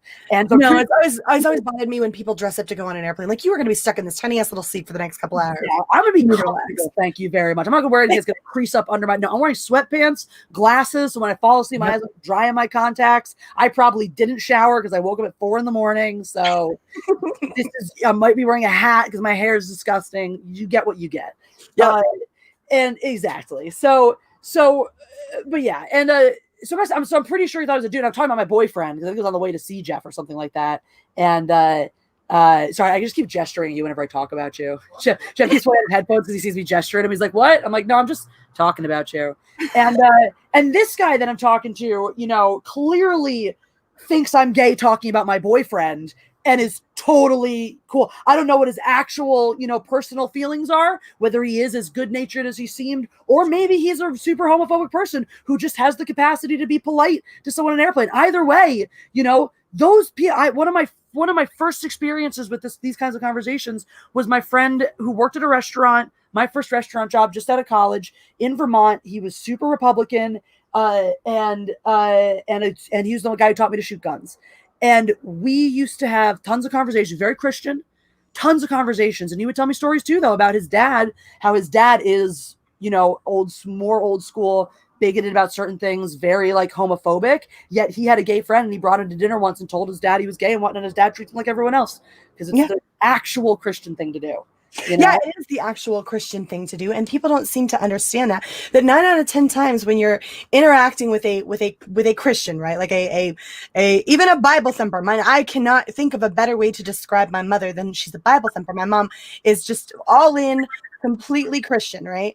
And when I came out to my mom about this, I was scared to death for like literally the entirety of my life of telling my incredibly religious family that I'm bisexual, right? And it was something that I had managed to really kind of avoid that topic because I had married a man. And so that seemed sort of like it was a moot point. Why even discuss it, right? But then I'm divorced. And so now I need to talk to my family, right? And I need to explain to them that moving forward, this isn't something that I plan to limit myself in that regard anymore, right? I sit down and I have this conversation with my mom, and I'm like, "Mom, I feel like you need to know this thing." And I'm telling her and I'm expressing to her that this is what I am. And she goes, "Oh, honey, I know." And I was like, "What?" And she was like, "Darling, you were always running around with Summer when you was a kid. I knew what you two were doing." And I was like, Jesus Christ. Like, I'm like mortified at this moment. And she's like, "Baby, I can't judge you. I smoke." And I was like, amazing. Like, I love that. By the way, that is like a real Christian attitude, though, is like when you find out someone, is gay or something like that, and it's like, well, fuck it, I eat fish on Fridays or whatever shit you're not supposed to do. I don't know. Right. But it's like that, and I've heard that so many times before where it's like, yeah, well, we're all sinners, we've all done something. And it's that, and that's the whole thing, is that acceptance, though, that is acceptance. And that's true acceptance. That's where the problem comes into. Even just talking about it, you realize right here, that's the problem. Because that acceptance is not enough for the social justice movement. It's not enough. It's not enough to say, you do you, I do me, we accept each other, live and let live. No, everybody has to think the same way. Everyone has to believe the same things are right. Everyone has to believe the same things are good and true and virtuous. Everything. And that's what you think about with the media. Every movie has to be have equal representation and diversity and equal themes and equal political correctness. It's like, what is this? This is that future dystopia manufactured, Big Brother reality. According to their logic, I need to write my mother off because she's a homophobe, because she ultimately looks at what I do as a sin, right? Never mind that she sees herself as just as much of a sinner as everyone that walks the planet to be just as much of a sinner. Never mind that she puts us all ultimately in the same category, right? Never mind that she's a homophobe and I need to write my mom off. Go fuck yourself. Exactly. Go fuck yourself. Exactly. Actions speak louder than words, motherfuckers. And that's the end of that's it. But that's the whole thing, is that people, all these people that will get labeled as problematic in the SJW camp will sit down and have a conversation with you. Will listen to you. Will hear you about difficult issues. You know, sometimes they won't even be that respectful, but you know what? You can have the fucking conversation. And the left are the ones that are gonna literally say, nope, I'm triggered, shut down the conversation, done. So yeah. Well, I tend to distinguish the left from the left, right? And again, mainly I try to practice what I preach. I try to see people as individuals, right? And so whenever you're engaging with someone, I tend to start off like kind of I put the feelers out, right? Like when you say you're left, what do you really mean by that, right? Exactly. Do you mean you're voting Democrat? Or do you mean you're going to start screaming at me because I think Raise a Mary Sue? Exactly. Like, are you pro universal health care, or are you pro murdering all the white men? Exactly. Right. Difference. Exactly. I think we need a new category for like people who are fiscally and like social policy liberal, but like normal, regular in their daily life, like very liberal, like, yeah, oh my God, you know, I'm like very liberal foreign policy, very liberal, you know, on immigration, very liberal on like social policy as it's influenced, you know, as it's on the law, you know, but in my daily life, I don't want to fucking talk about social justice ever. Leave me alone. Right. Like we need that category of liberal, just like we need the same for, you know, we need the like, yeah, I'm a conservative Christian with traditional family values who's pretty fiscally conservative, but like I'm not a crazy judgmental Christian. I'm not a Trump nutsucker. Right. I'm not out running around with a noose in the back of the car and like literally, you know what I'm talking about? The Jussie Smollett shit and a bottle of bleach, like exactly. I think these are like really what it is a traditional conservative and a traditional liberal, you know, is right. Like I would consider myself a traditional liberal, you know, except guns. I'm pretty pro gun.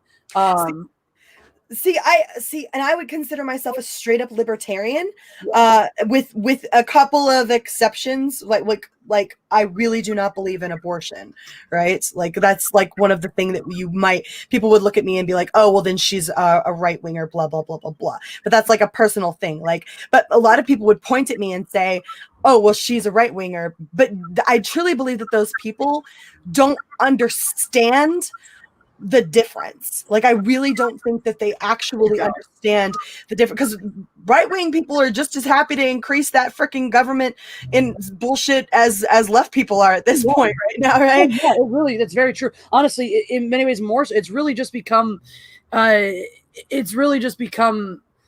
whose interests you're feeding, you know. Exactly. It's not about size of government anymore. The Republicans only want to cry, you know, limit the size of government insofar as it limits regulation on the businesses they have financial interest in. So yeah, and I'm kind of almost anarchist, where I would almost like to go in and just burn it down. I'm with you on that. I'm isolationist. I would like to go have an island in the middle of nowhere, where I govern, where the rules are Jesse's rules. And if you don't like it, she kills you personally with her bare hands. Jesse Man is an island. Let's interview these super chats. We got Rosetta Allen says, love you, Jesse. Just stopping by to send you love. Thank you, Rosetta. Always appreciate it. Rosetta's doing some art on a comic right now, so you can follow her all over the place if you want to check out more on that. Anthony Scioli says, a song being political doesn't mean it agrees with you. Very true. Very true. And just something being political does not make it right or good. And the hunky chunky monkey says, I think we can all agree with. I don't care what you are, I care who you are. Exactly. Very well said. Individuals. Very well said. Exactly what Mary had said earlier. So what was supposed to be a fun little introduction about dunking on wokeness, leading to us dunking on Josh Gad for his attempts at wokeness, led to an hour-and-a-half discussion about how wokeness is ruining the world. But without further ado, I would like to check this out because I'm curious now. It's been hanging out here waiting for me to share it with you guys. And it's Star Wars related and dunking on wokeness related. So good old Josh Gad decided that in honor of 10,000 people sharing his hashtag Get Out the Vote message, he is recapping Star Wars the prequels as Olaf. So here's Jesus Christ, this is bad. one. I don't even know what to say. I thought it was going to take a lot longer than it took to reach 10,000, but all of you got out the vote with 10,000 tweets. Cool. Now just shut up and do the thing. It's a little ways in. Where did my sound just go? I don't know. My way from there, be all right. Prequels blah, blah, blah. Recapped by one Olaf. A long time ago in a galaxy far, far away, there was a master and a Padawan, and they met with two somewhat racially insensitive got a little echo. to discuss what any people with incredible supernatural powers would. I'll turn. Let me go mute my mic, and I'll turn this back on. Okay. I already heard racially insensitive, and I'm on board. Right. Where's my phone? I want to get louder here. And all right, so I'm just gonna mute myself while it plays. Otherwise, you will get probably the reverb cue. Okay. Sensitive on voice to discuss what any people with incredibly insensitive on voice. And they met with two somewhat racially insensitive on voice to discuss what any people with incredible supernatural powers would be sent to discuss: trade negotiations. Let's just say it doesn't go well. But thank goodness for them, Master Qui-Gon and young hot Obi-Wan, soon to be midlife but still hot Obi-Wan in Disney Plus's limited series spinoff, have the ear of a seemingly good and not at all familiar man who's named Palpatine. Our heroes are sent off by a council of Jedi, including Uncanny Valley Yoda and Master Mace Windu, to find and protect Queen Amidala, also known as Padme, who has her own Melania Trump-style body double who will one day escape the backwoods of Coruscant and explore the wide oceans with Jack Sparrow. Our heroes unite with a walking Happy Meal named Jar Jar Binks, who teaches them that syntax is only a suggestion. Together, they make their way to a dusty planet where they find a special child named Anakin, who is the product of a working-class woman and her one-night stand with magic dust particles. This child may indeed be the chosen one, but first he will have to secure his freedom from a somewhat racially insensitive, flying abusive overlord in a race that will one day be an option I'm starred towards. Young but sulking Anakin wins and leaves behind his naked friend C-3PO, the Forrest Gump of the droid community. But just as they think they are in the clear, Darth Maul appears and shows them what 1970 cinema couldn't: a double-sided lightsaber. Maul is defeated for now.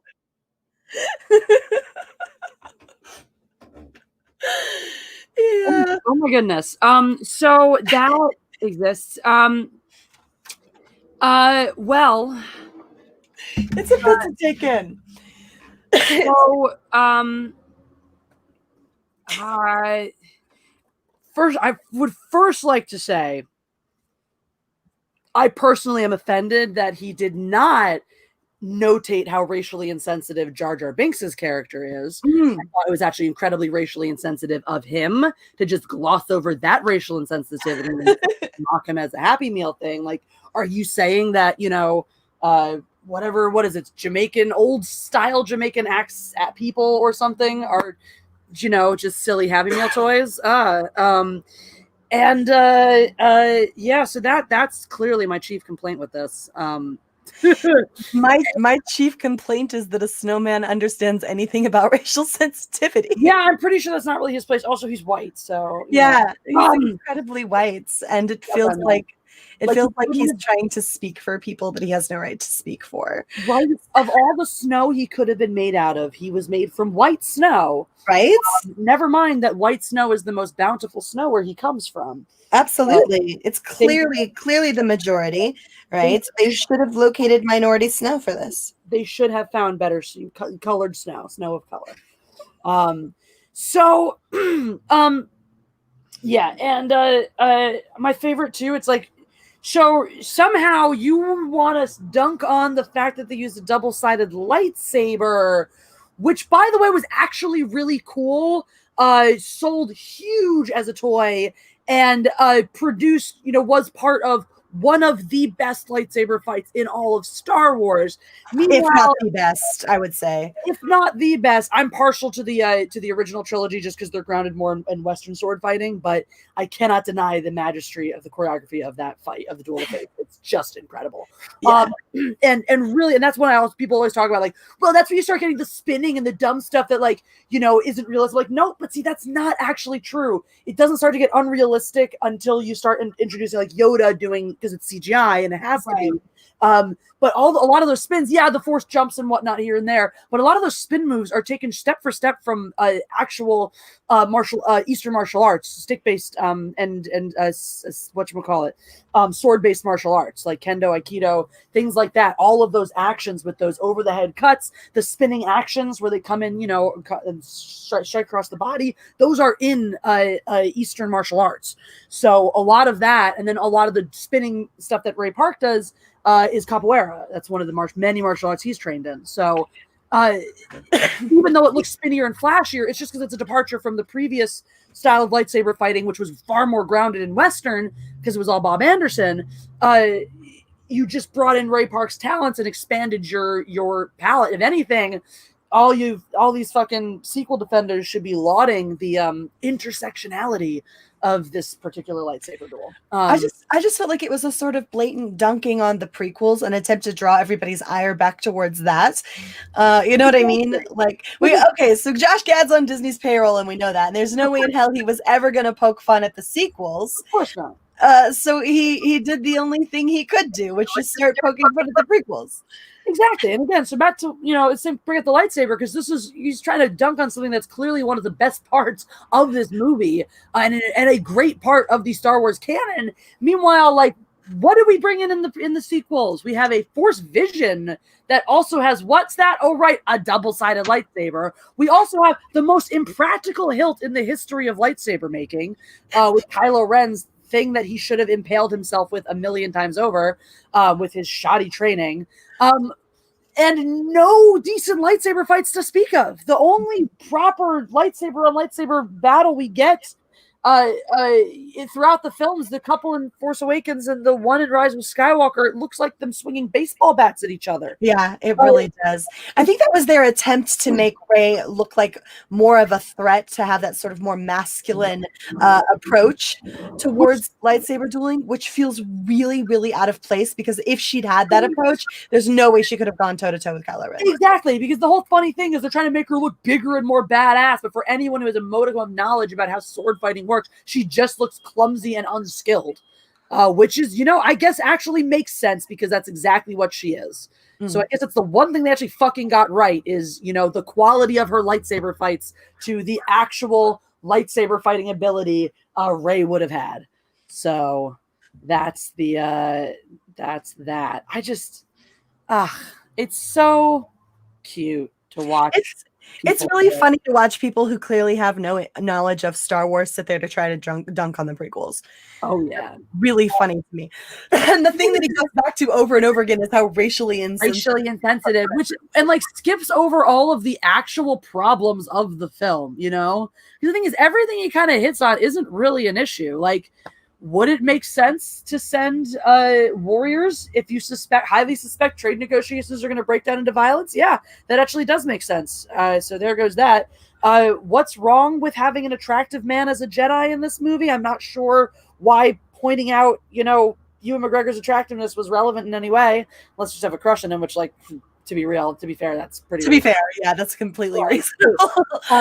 Like, but all of that only leading up to one more like notch to put in Disney. Oh, we're gonna give you the Obi-Wan Kenobi series. This felt about as disingenuous as anything has ever felt to me. This was just, I don't get why this was entertaining. Olaf doesn't even speak that way. He wasn't even.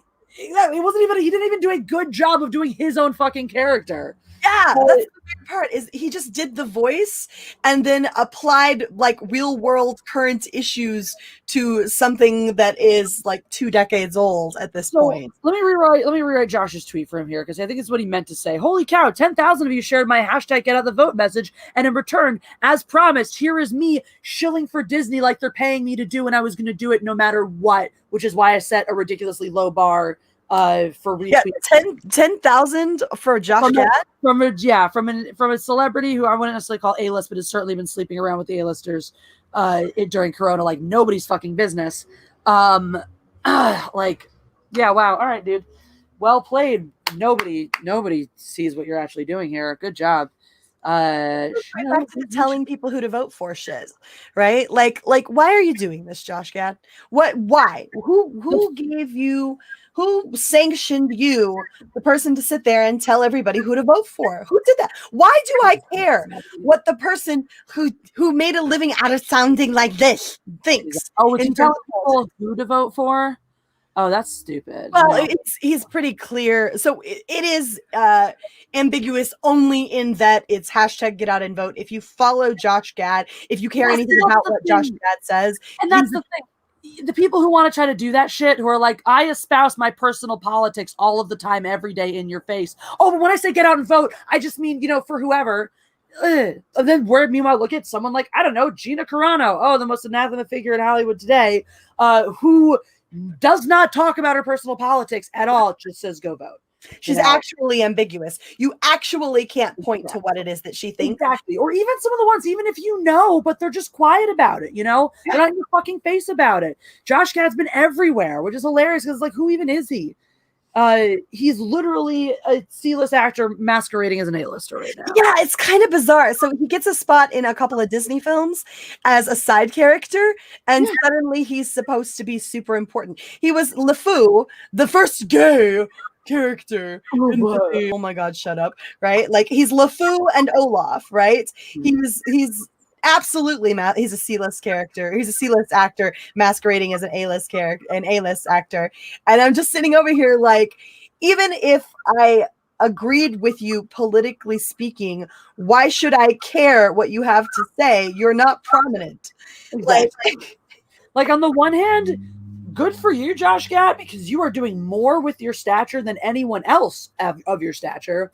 But on the other hand, please shut the fuck up and go away, because your word literally means nothing. I'm just so sick of this platform shit. I have a platform. I want to use it. What the fuck? Since when did having a platform equate to being able to preach to people about how to act in terms of their politics? Like, when did that become a thing? Like, you should, if you want to do some good in the world, I don't know, go out and plant some trees or shit. Go down to a third world country and give out food or something, right? Like do something that people can point at that is legitimately impacting the world in a positive way, not something that is nuanced and isn't black and white and people can reasonably see one way or another. How dare you stand there and pretend as though you are doing something inherently good? Exactly. It's the hypocrisy is beyond me. It's just, I do wonder how these people, like, I want to know what these people actually think, like what actually goes on in there. Like, have they convinced themselves? Like, have they bought into it? Have they talked themselves into acting like they're, doing real good, or that their company actually fucking cares, Disney actually gives a shit about people? Or do they know they're peddling bullshit and they just do it to fuel the lifestyle?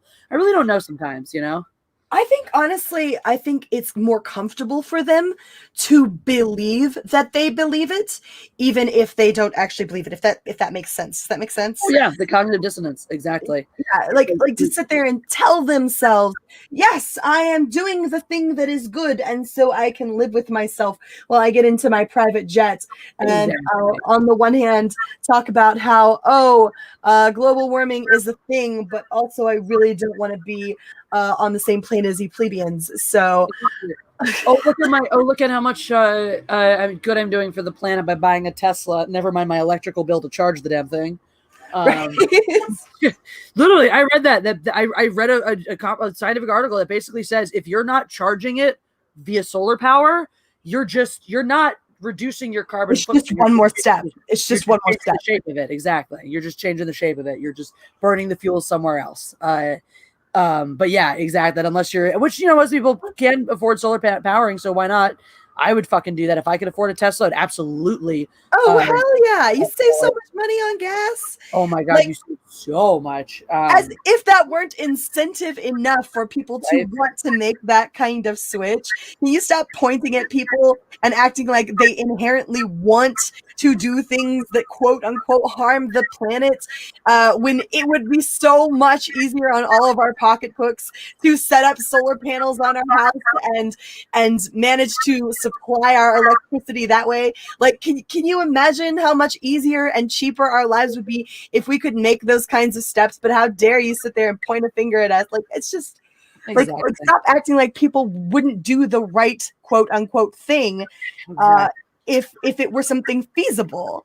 But we're not all Kim Kardashian. We can't all seclude ourselves for 2 weeks so we can go to a private island and have our 40th birthday party. Exactly. It's so insane, it's like it goes all the it's nuts. It's from the top down, from the politics through the media people. It doesn't matter whether you're a celebrity or a CEO. The people living those lifestyles, and that's what you're seeing more and more now as we've had this widening a gap between the top and the bottom in this country, is just one of the side effects is as that gap widens, the top percentage, percentage of a percentage loses complete touch and just doesn't have a clue anymore. It doesn't even occur to them. Like they have solutions to problems we don't even have, Yeah, absolutely. Let alone, like, they couldn't, if they had the resources we had for the lives they were living, they would burn it into a crisp in an instant because they wouldn't even know where to start. Yeah, they would have absolutely no idea. So much is done for them. So much is taken care of just with the green that comes out of their pocket, like that they don't have to worry about or think about. There's so much. I thought about this too. Like everything in my life right now, all the things I'm doing a lot of creative work that makes me very happy. I have this incredible relationship. I feel very fulfilled about that. The only thing, that I don't have is money. Like that's it. And people say, "Oh, you can't buy happiness." No, it can't. I'm very happy. I just, with money, if I added money to my current life, there would be nothing I would want for. But the whole thing is that I've done everything right. I worked hard for myself. I make a living for myself. I'm true to live with integrity, live with morality, take care of the people around me, all of this stuff, and built a good, comfortable, happy life. And does that put millions in my bank account? No, it does fucking not. But you still hear that shit from the top down. Oh, you just work hard every day. You just do those things. You'll have everything. You'll be happy too. And it's like, one of those two things are not the same. Yeah, I'm happy, maybe happier than a lot of those people are, which is great. But on the flip side, I don't just have those things, and there are problems that do come up in my life that can be solved with money that I don't just get to throw money at and fix. It's not just that comfortable, and not having that ease. Like, there's just something about not having to deal with that, like those raw. I think that keeps you human. I think that keeps you human. I really do. I think that lack of ease is something that keeps us human. It is. I think it's look, we all sit there and daydream from time to time about what we would do if we had, $20 million thrown in our lap right this second, what we would do with that and how much easier it would make our lives. But the truth is that those problems are things that are only momentarily handled, right? It won't fix your life because you'll still need to sit with yourself and reconcile who you are as a human being, right? And I think money, in a way, it sort of makes that process more difficult because you don't have to do that in order to progress your life forward. You find yourself in a situation where you can comfortably ignore it and go further on down the line and not have to stare yourself in the mirror. And so, and look, would I like to have more money in my account right now? Hell yeah. It would be nice to have days where I was like, oh yeah, no, I'm not eating ramen. It's cool. And that's fine. But ultimately it's sort of that count your blessings mentality, right? Where you do learn how to sort of manage yourself better as a result of that. You know how to conduct yourself in a way that gets you through those moments better because it's not handed to you on a silver platter. It's a blessing. It really is. Yeah. Yeah, absolutely. And I think about that, I think about that too. Like I am working towards, big goals in my life and having those nice, I would like to be in that class one day. I think we all would. I think that's everyone, even if you get to a point in your life sometimes where you think I never will be, everyone wants that. And I fully intend to still make it there, but I would rather have done it this way. If you could tell me like, all right, you can go back, do it the way you do it. Maybe it doesn't happen for another 5 years and then I have everything I want and all those things. Like, or you can go back and you can have everything you want from day one. You graduate college with millions of dollars and never have to work hard for it. I wouldn't take that. Because I think it's important. I think that as much as I hope to be in that, bracket, in a much higher income bracket before procreating one day, I do want, to figure out ways like my parents did for me, because I did not grow up wanting. That's one of the things, I didn't grow up wanting. I also didn't graduate from college inheriting my parents' social status or socioeconomic status. So I've lived an interesting dichotomy of I grew up, with a lot, with knowing what that's like, to not hurt for things. I've lived most of my adult life in relative poverty, hurting for things, wanting for plenty of things, and not living off my parents' money or anything like that. But I also acknowledge and recognize that some of the reason I've been okay is that in spite of growing up without wanting for things, my parents taught me how to work for myself from a young age. Like it was pretty much, from the minute we started getting allowance, we were conditioned, and that was, younger too. We were conditioned that this is it. This is we don't buy you stuff anymore. Toys, candy, treats, whatever, that stops now. You save up for that. Whether it was little things. That's the message, though. That's the message that needs to be delivered, right? Is responsibility in that regard. And so however you go about conveying that responsibility, whether it's life slaps you in the face with it or your parents are dutiful enough to make sure that the lesson is imparted, that's the lesson, right? And so however it's given to you, you should be grateful for it, because parents who hand their kids, and I know this is like a total bunny trail, but parents who hand their kids everything on a silver platter, you're not doing your kids any favors. Exactly. And I think that's the thing is if more people have those, when you get those values, some of that, it ties back into the greater social conversation we're having. When you learn about working for yourself, doing things for yourself, when you learn that not everything's handed to you and that you actually have to, if you want basic things like food on your plate or a roof over your head, you actually have to, break a sweat to do it. I think that changes and that's outlook on things like social justice, and you understand what's important and what isn't important. Things like cosplaying as a character that was once portrayed on a TV show as a Black woman isn't racist, and we shouldn't get our panties in a wad about it because there are people experiencing actual hardships because of their race. Maybe we should worry about that, and it all comes back to that. It all comes back to this, like, this rejection, the absolutism of it. It's like, oh, when being a new liberal in an SJW meant rejecting everything traditional conservative boomer from the last generation, etc. You lost the good with the bad, and that's and we went back to talking about things, the conversation earlier with the consent and whatnot. When you take it, when you lose the context, when you lose the bigger picture, when you lose the personal sacrifice element, the part where you actually have to put something of yourself into the thing, then you lose what's really important, and you lose that ability to appreciate what you have and to therefore acknowledge when you have it, rendering everything else pretty worthless. Exactly. Yeah. Exactly. And that's why the movement never has an end. So we have a ton of stuff we intended to talk about today. We are getting close to the end here because Mary's got another show she's got to do soon. I did want to touch quickly though, because we had a whole big thing planned. We weren't going to spend all the time on the moral deficiency of SJWs. We were actually going to talk a lot about the problem with absolutism, which we were getting into anyway, as it pertains to both the Chris Pratt controversy, as well as, very importantly, because this is very relevant for us, transparency tube. So we're not going to get very deep into this. It's going to be done here soon.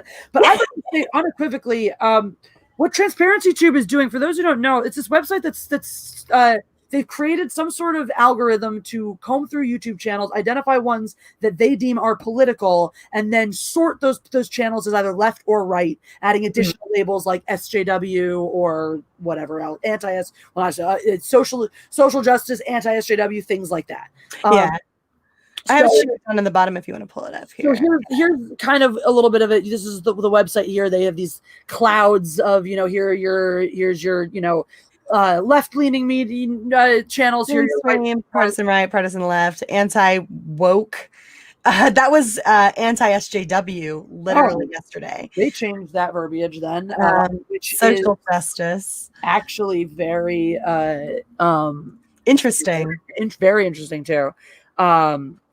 Because it's funny because as I've discussed before, woke, actually, white people calling this stuff woke is actually cultural appropriation.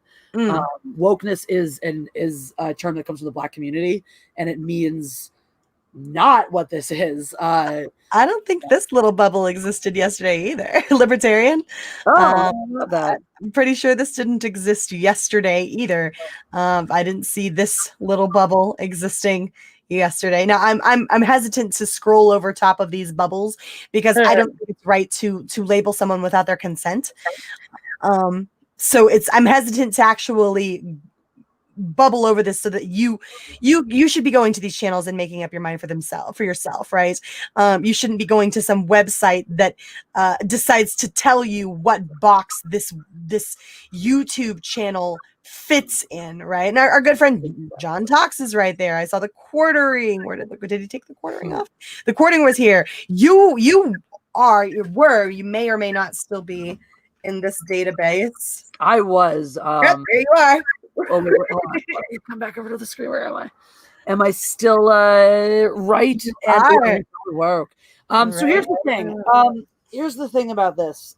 First of all, this is the last thing we as a society need, is one additional layer of people telling you what to think. So now, before you even have a chance to see the person giving you the information, so we already have that barrier between our information and ourselves, where all our information is filtered and processed through talking heads, journalists, people like us on YouTube, whatever. So you already have the task of trying to find the information that's accurate and trying to find people you trust to deliver that, and then you have the added task of finding out each person's personal slant, spin, leanings, thank you, drag racers, etc. And so now, before you even get the chance to click on a video and listen to somebody talk and make up your own mind about whether that person's full of shit or not, you have somebody else influencing how you think about that. Absolutely. It's actually really funny. And this is funny. This little thing, I did not see this here before. The anti-woke content is considered a right position in our classification process. Reviewers weighed this against center/left content and concluded it was predominantly on this side of the left/right dimension. How did you decide that though? Because you're the ones that decided what right was first. Exactly. Right? This is totally circular reasoning here. If I tell you, if I'm like, Mary's racist, and you're like, well, what's the definition of racism? And my definition of racism is people named Mary Mayhem. Well, then fuck. Yeah. That's the definition. It's like you're creating the definitions and then putting us into the definitions that you already written around what you decided you want us to be. So it's and so we're living in a world where you can get fired for your political views. You can get you can lose your family, your friends, your job. You can lose social media. You can lose your life. You can get doxxed. You can get harassed. You can get stalked, threatened, attacked. It's happening. It's happening. Not happens. It happening. Yeah, absolutely happening. Present tense. We had the issue with Dynamite where all of its workers got doxxed by Gail Simone and her thugs because they were running a cover and where Cecil people lost their commissions. Exactly. People lost their jobs. People lost jobs. People lost money. People got doxxed at the company over and again, alleged political leanings. I don't even know what Cecil's political views are, but these are all over alleged political leanings and alleged affiliations with groups that have alleged affiliations of their own. So a lot of damage can be done by alleging people have certain political affiliations that maybe do or do not. So what do we call this? I feel like there's a legal term for this, Mary, when somebody writes something that's potentially harmful or damaging about you and publishes it. There's that shit's libel. That shit's libel, right? Yeah. Libel, and what's that? Illegal. So this is libel. So for any creators out there who are featured on this and are wrongly accredited as a political channel. First of all, if you are on this platform and not a political channel, you shouldn't be on here. No, you shouldn't. But what's interesting about this, Jesse, is that so many of the channels that are featured in 8,000. Okay, so YouTube has over 31 million channels on it. Okay, not videos, channels, 31 million channels. They have just over 8,000 that they've categorized here. And a large percentage of those are Fandom Menace. Which is really interesting. I'm pretty sure you could name 8,000 very political channels without naming a single Fandom Menace creator. Easy. 8,000 more political channels without naming a single one, let alone almost all of us. Yeah. Super easy, barely an inconvenience. Why the hell is John Talk sitting there in a huge bubble? And again, talking about someone like me, my channel is very small right now relative to everyone else. My channel stopped growing about a year ago, as y'all can clearly see, and I'm still on here, which is really suspicious because I'm sure, once again, I could find 8,000 not only more political, but more political channels than mine doing this stuff. So if you want to chuck the quartering into this, I get it. He's a huge channel, right? He's closing in on 1 million subscribers. I can understand the logic behind the quartering being included in this. And Jeremy Hamley also is more outwardly political than most of the Fandom Menaces. Absolutely. And he hasn't made a secret about that. That I feel comfortable about. The quartering being on there, I feel comfortable about. What's weird is Ripa on there. Your Clownfish TV, 150K subscribers, right? And they are as freaking vanilla as it gets. They are bare basic. They don't make. They do pop culture. They don't do politics. No, not at all. They don't even do. They do pop culture news. They don't really even do. Yeah, they get into the takes sometimes, but they don't even really get that much and as much into the social politics. It's like anti-political, if anything. Exactly. Right. It's literally and I would classify my channel and your channel the same in that regard.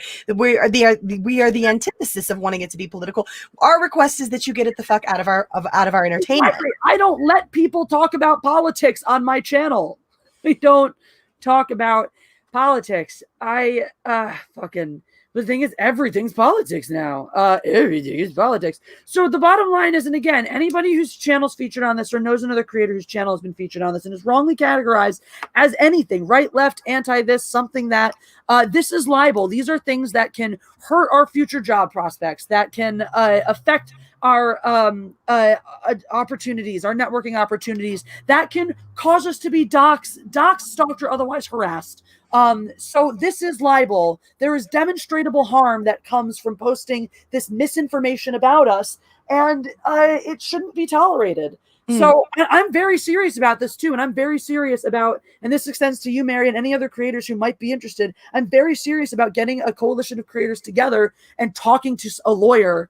They have absolutely no right to classify us in this way whatsoever. And what's weird is how they go about it. And this is a super quick point here that I'll just make. So the way that they classify your channel is they do so by checking the subscriptions of the commenters on your videos. So, and keep in mind, I think it's something like 30% of people have their subscriptions even visible, right? So you're talking about an incredibly, like a small margin overall of people, period, right? Potentially not. And yes, you're also talking about a biased size too, because you can make all sorts of, I'm sure there's all sorts of data about people who choose to leave their subscriptions public versus private.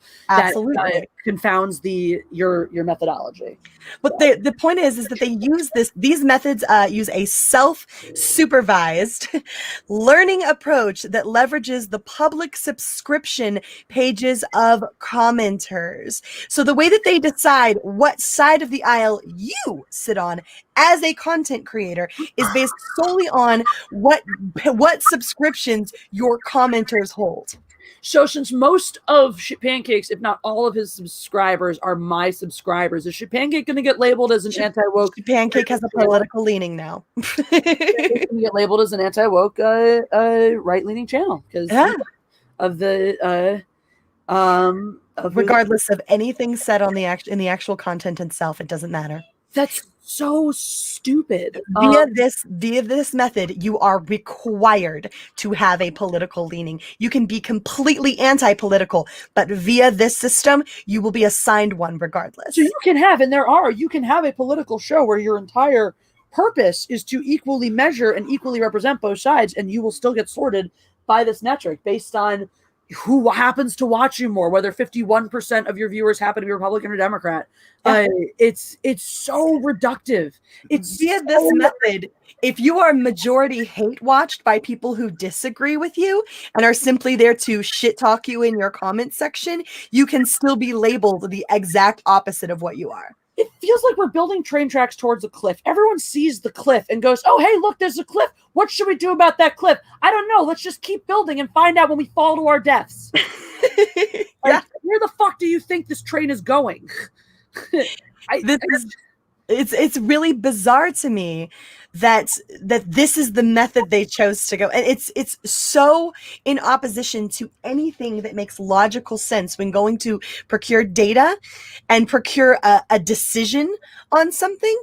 That I do not understand how someone coherently arrived here. How did you get here? How did you say to yourself, this makes any kind of sense whatsoever in terms of garnering an actual legitimate opinion or a legitimate arrival to, how can you possibly say you're going to arrive at fact here? How? Based on what? Exactly. You're literally describing a flawed methodology and wanting me to accept the results of your findings. No, that's not how it works. Unfortunately, actually, the sad thing is, unfortunately, that's how most information works today. Is here, accept my flawed findings. Okay, sure, we will take these and run with them and act like they're absolute fact. And then when we find out they're not, call you a liar and never believe anything you say ever again. Yeah. This methodology doesn't hold up under even the lightest of scrutiny. Right? Like you don't even have to. You honestly probably don't even have to be. Let's go find someone stupid and see if they can figure out what's wrong with this. Because I think they probably. It's hard for me sometimes, as I'm sure it's for you to know what goes on in the mind of a truly moronic person, like the people who created this. But I feel like we could find someone of equal stupidity to these people who could still figure out why this is wrong. Right? You really do not need better than a IQ higher than that of the temperature of a doorknob to figure this out. George W. I think George W. could handle this. Yeah, I think he'd be fine. Can we vote for him? I would, because I would, honestly. I wouldn't.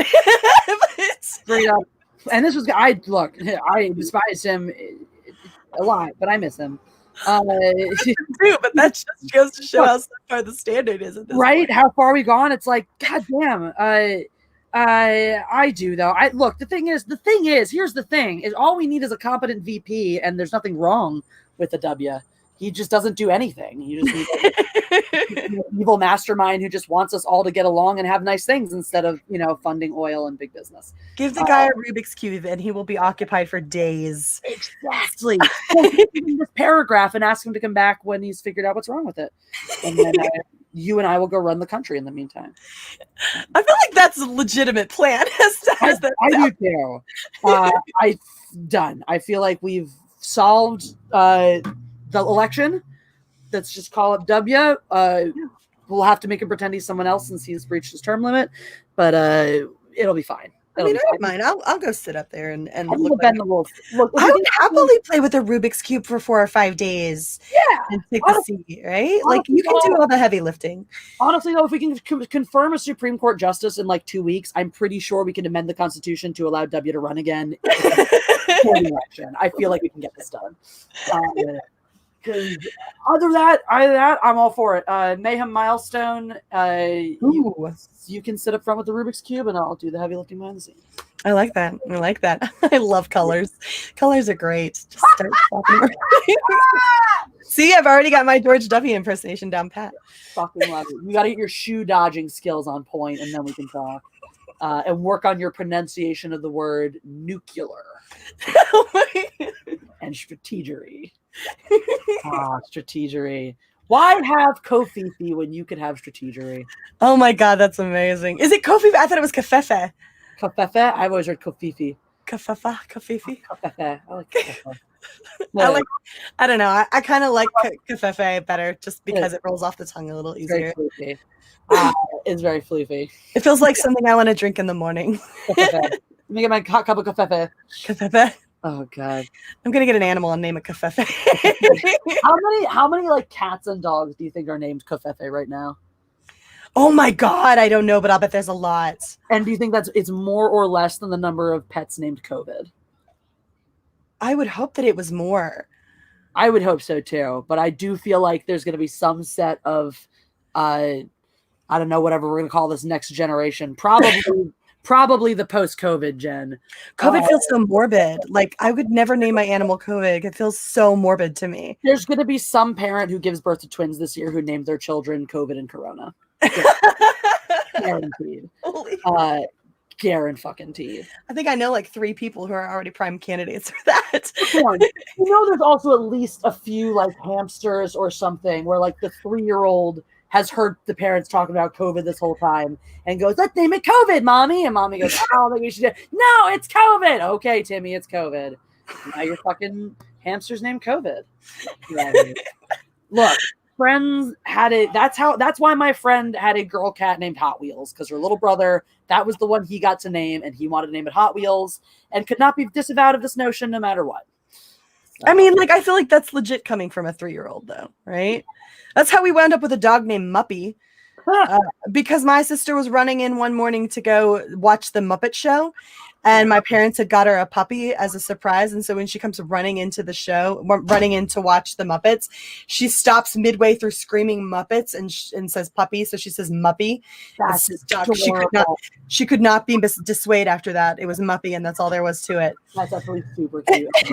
It's a Muppy. That's lovely. Oh yeah. Precious as Jane snuggled up next to me on my new shirt. Aww. I kind of want to snuggle my dog now. And she knows. Damn it! All I did was turn around, and then she came over here. Our cats have been really lovey lately. I like it. I gotta sneak my plant. I got a succulent. These succulents have been on sale in the like lobby of the supermarket for forever, and I finally grabbed one the other week because it just looked nice and I wanted it. And Jane immediately dug it up and murdered it. It's actually 3 separate plants and a little planter. And so I had to put it back together, and then I've been protecting it. But I needed to have sun because it's a succulent, but the only places where it can get sun are places where Jane can get to it. So it needs supervised sun time. Get a hanger. Get one of those hanger things. You know what I'm talking about? I'm very concerned about hanging any plant or anything in this home where the sun could get to it. Yeah, They might decide to go swing on it like at a chandelier. They would 100% go swing on it like a chandelier. And it would be hilarious. And then Gus would be dead. Yes, Gus. Because there's three, like I said, there's three little plants in it. So it's Gus for short. And yeah, it's fun. But anyway, so yeah, I got to like do supervised sun time because I've left him out. And I was like, oh, Jane can't find him here. And then I left him there for like an extra day. And Jane found him. So Jane is on the murder trail with Gus. Since we're sharing ridiculousness with pets, I'm going to show you this little sucker right here. This is my dog, Serenity. Oh, for the show? Do what? For the show or just? Oh, no, like this is just a picture I took a while back where she... No, I meant the name, or is it? Oh, Serenity. Oh, yes, from Firefly, yes. Yeah. That's her. She was originally Eden when we got her from the shelter. And I was like, yeah, but we have all S names for our dogs, so I want to name her Serenity. Oh, my God. So, yeah. She had celery. Do what? Oh, my God. You should, one day, we should meet somewhere, and then Mal and Jane should ride around in the back of Serenity. Oh! She loves cats. She loves cats so much. Pancake likes dogs, so, and Han loves. Oh my God, Han loves dogs. Han is in an interspecies relationship with the dog next door. Oh, I knew it. So like your cat's pansexual. He totally is. He totally is. It's really cute though. He runs up and sniffs her butt when he sees her in the hallway. No, absolutely precious. And imagine they didn't even have to sign consent forms. I know. Wow, what freedom, what luxury. We did have a couple super chats rolling here from a couple favorites. Macy Van Dusen, just here and gone. Have a great stream. We love you, Macy. Hopefully you do get to listen at some point. And of course, our friend Sean Fart of Channel Go Big Boy Go Home. If you two bring W back, do not let him talk about OBGYN. Okay, what is more cringe? W talking about OB-GYNs or Ben Shapiro talking about wet ass pussy? Oh, that's hard. Yeah. I think it's Ben Shapiro talking about wet ass pussy. I just feel like this is what happens when you peak at 19, right? And not to say peak to say that like he didn't do anything after that, but like when you hit that, Jeff and I talk about this with like Fame. And like you and I talked about earlier, glad that we've had this chance to work and earn shit for ourselves rather than just live these privileged lifestyles. Is one of the things they say about it is whatever age you are when you hit it big, when you suddenly, ride the gravy train to fame and success and whatnot, is the age you stop developing. And so people like a Ben Shapiro who, had this bestseller at 19 and has been surrounded by people constantly telling him what a genius he is since then. Yeah. You lose the opportunity for some of that self-growth we talked about, some of that self-reflection. So you have nobody around you who to give you that gut check, and no experiences to give you that gut check. That's how you get the prequels, right? That tell you that exactly how you got the prequels. That tell you that maybe you shouldn't go around publicly decrying wet ass pussy as a medical condition and talking about how pussies shouldn't be wet. Because I feel like a person who was at least allowed to get through a regular college experience would have had the friendships and hijinks that ensue to then have that emotional intelligence for himself, Well, and I've always said, like, God, ever since I became aware of who Ben Shapiro was, which admittedly was only about 5 years ago, but ever since I became aware of who Ben Shapiro was, 5 years ago he was still a teenager, so that's true. Pretty damn close.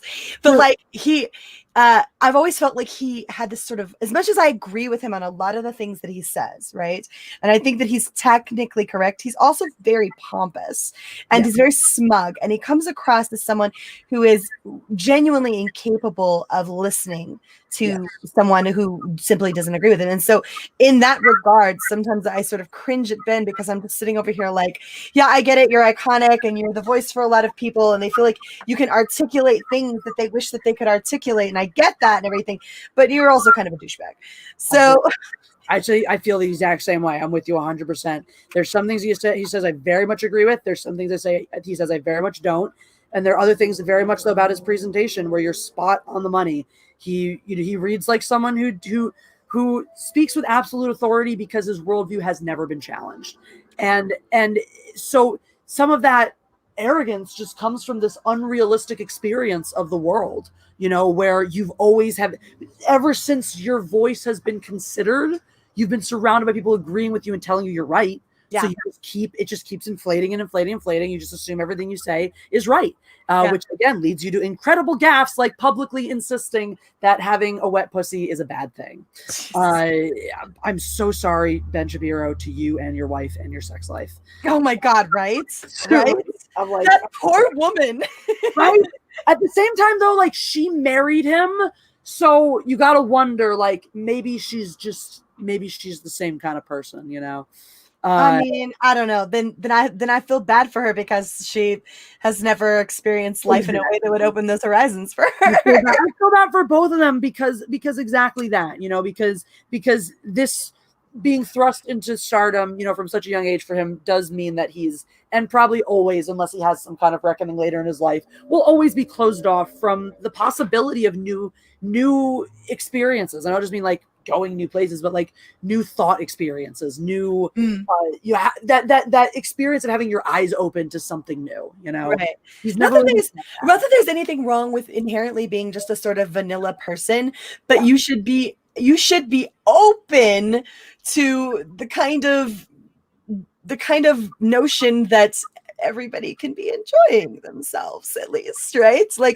those things are not mutually exclusive, right? Like, you can be a straight-laced kind of person and everybody can still be enjoying themselves.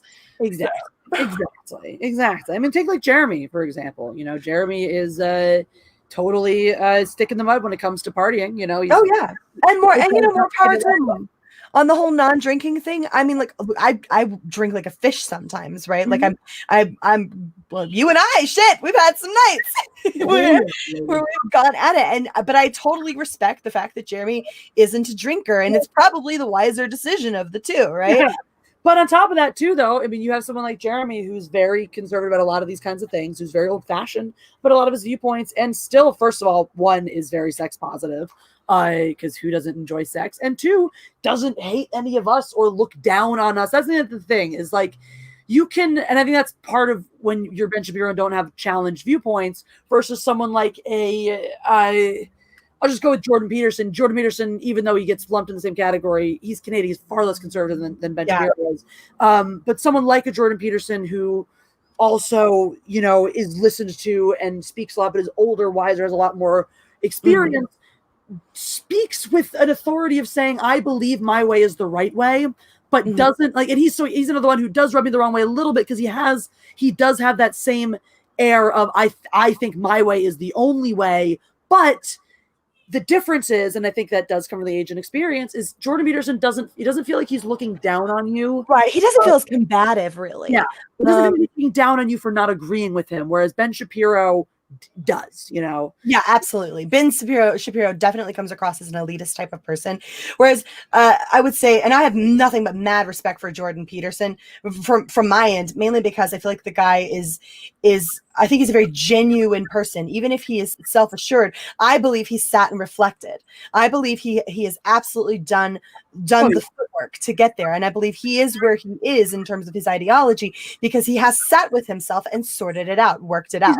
He's also someone who came into being a talking head, writing books, doing speeches from a background as a psychologist, having those experiences, not just with his own self-reflection, but listening to other people's experience, gathering that wealth of experience that Ben Shapiro just doesn't and probably will never have. So yeah. Well, Peterson will take things on board and will challenge him more so than Shapiro. True. When you listen to like the conversation, when you have the conversation set up with like Jordan Peterson to tear someone down versus Ben Shapiro, Jordan Peterson consistently invites more from the person he's talking to. He's ready to he's not just like, I shut you down, I win. He's always like, okay, here's why I disagree with this. Okay, now tell me more. Or when the other person's like, well, what about this aspect? He's ready for that. He wants that Ben Shapiro, when he gets into these things, it's like he does it for the spectacle. I mean, look, there's a version, there's something, I don't fault him for that. I don't fault him for wanting to lean into that spectacle of like, oh, I'm the guy who, you know, talks you in circles, talks circles around you and shuts you down. I'm sure there's a great adrenaline thrill associated with that. Oh, and sure. I don't want to take anything away from that, but it's a different approach, and it does, you know, it's that difference between are you an entertainer, you know, or are you really someone like a Jordan Peterson who's ruminated on these things, who's thought them through, and is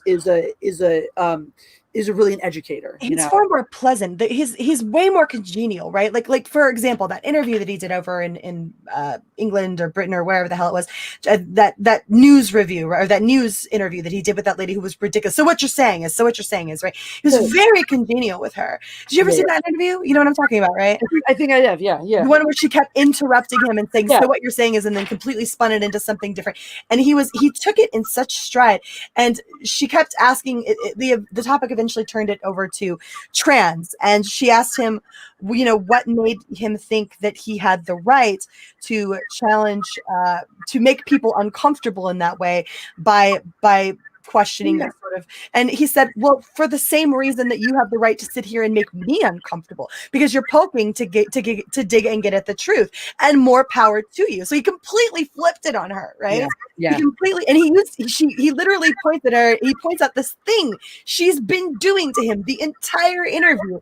And then when she asks him a question regarding what makes him think he has the right to make people feel uncomfortable in this way, right? And he says, well, for the same reason you have the right to be doing to me, it's been quite uncomfortable for me, but you're doing what you think you're supposed to be doing. You're doing your job, which is poking and trying to get at the truth, and more power to you for that, right? He's very congenial. Did he agree with her? No, but he was respectful. He was smart about how he did get her. It was a gotcha moment. He even admits it in the interview. He's like, I gotcha. And she's like, you have got me. But even the way he goes about it, even when he says, I gotcha, he's smiling, he's laughing, and he's making light of that moment, and not necessarily, he's not being a douchebag so much as do what? I say he's really committed to common sense, which is what I love about him. He's got this. I can't think of a better word to describe him. That I think he's really congenial when he gets in those situations. Very congenial, and that's one thing I also don't agree with everything Jordan Peterson says. I think he's a little too stuck in traditional family roles sometimes, and I think that. The thing is, I think he gets into, I mean, you know, again, I don't agree with him. I think it's a little too absolutist with some of his opinions on that. But again, very different in the presentation, very different in the, in that. And the difference is life experience. The difference is that Jordan Peters or Ben Shapiro, you know, sometimes comes across as the SJW version of a conservative. Absolutely. Very easy to trigger, very quick to shut things down when they get uncomfortable or he feels like he's not, you know, or he's off his game a little bit and stuff like that. So God, we are off on another tangent now, though. We had like a beautiful conclusion. We were all wrapped up with a neat little bow, and then we got onto dogs and cats, and then cycled back around to fucking political discourse. So, goddamn. Fuck Transparency Tube. They're committing libel, and we should sue them. And this, I'm not just like throwing around button words and buzzwords. I'm being very 100% serious. No, they're legit. They're legit. They're committing libel, and I say this, you know, not out of spite and I hate you and I'm trying to look for a way to shut you down. I say this out of a genuine concern for my own safety and the safety and livelihood of those my fellow Fandom Menace creators. Yeah, I don't think that's hyperbolic at all. I think it's completely legit to point at that and say, no, that is libel, and you need to cease and desist. Exactly. And so I personally, like I said, you know, we'll be contacting some other channels and possibly talking. We have Jeff as a friend who's a lawyer, so we may be discussing the possibility of what steps to take to try to, at the very least, have ourselves removed from this platform so we cannot be incriminated by any of their libelous statements. Absolutely. So hooray! And that's all. That's all, folks. Mary, thank you so much for being on. It is a blast. You can see clearly, you know, this is such a fun show. It worked with you. This is exactly how it goes with me and Anna. We're like, we have topics. This is why we only do like 3 topics. And as you can see, still barely get to them.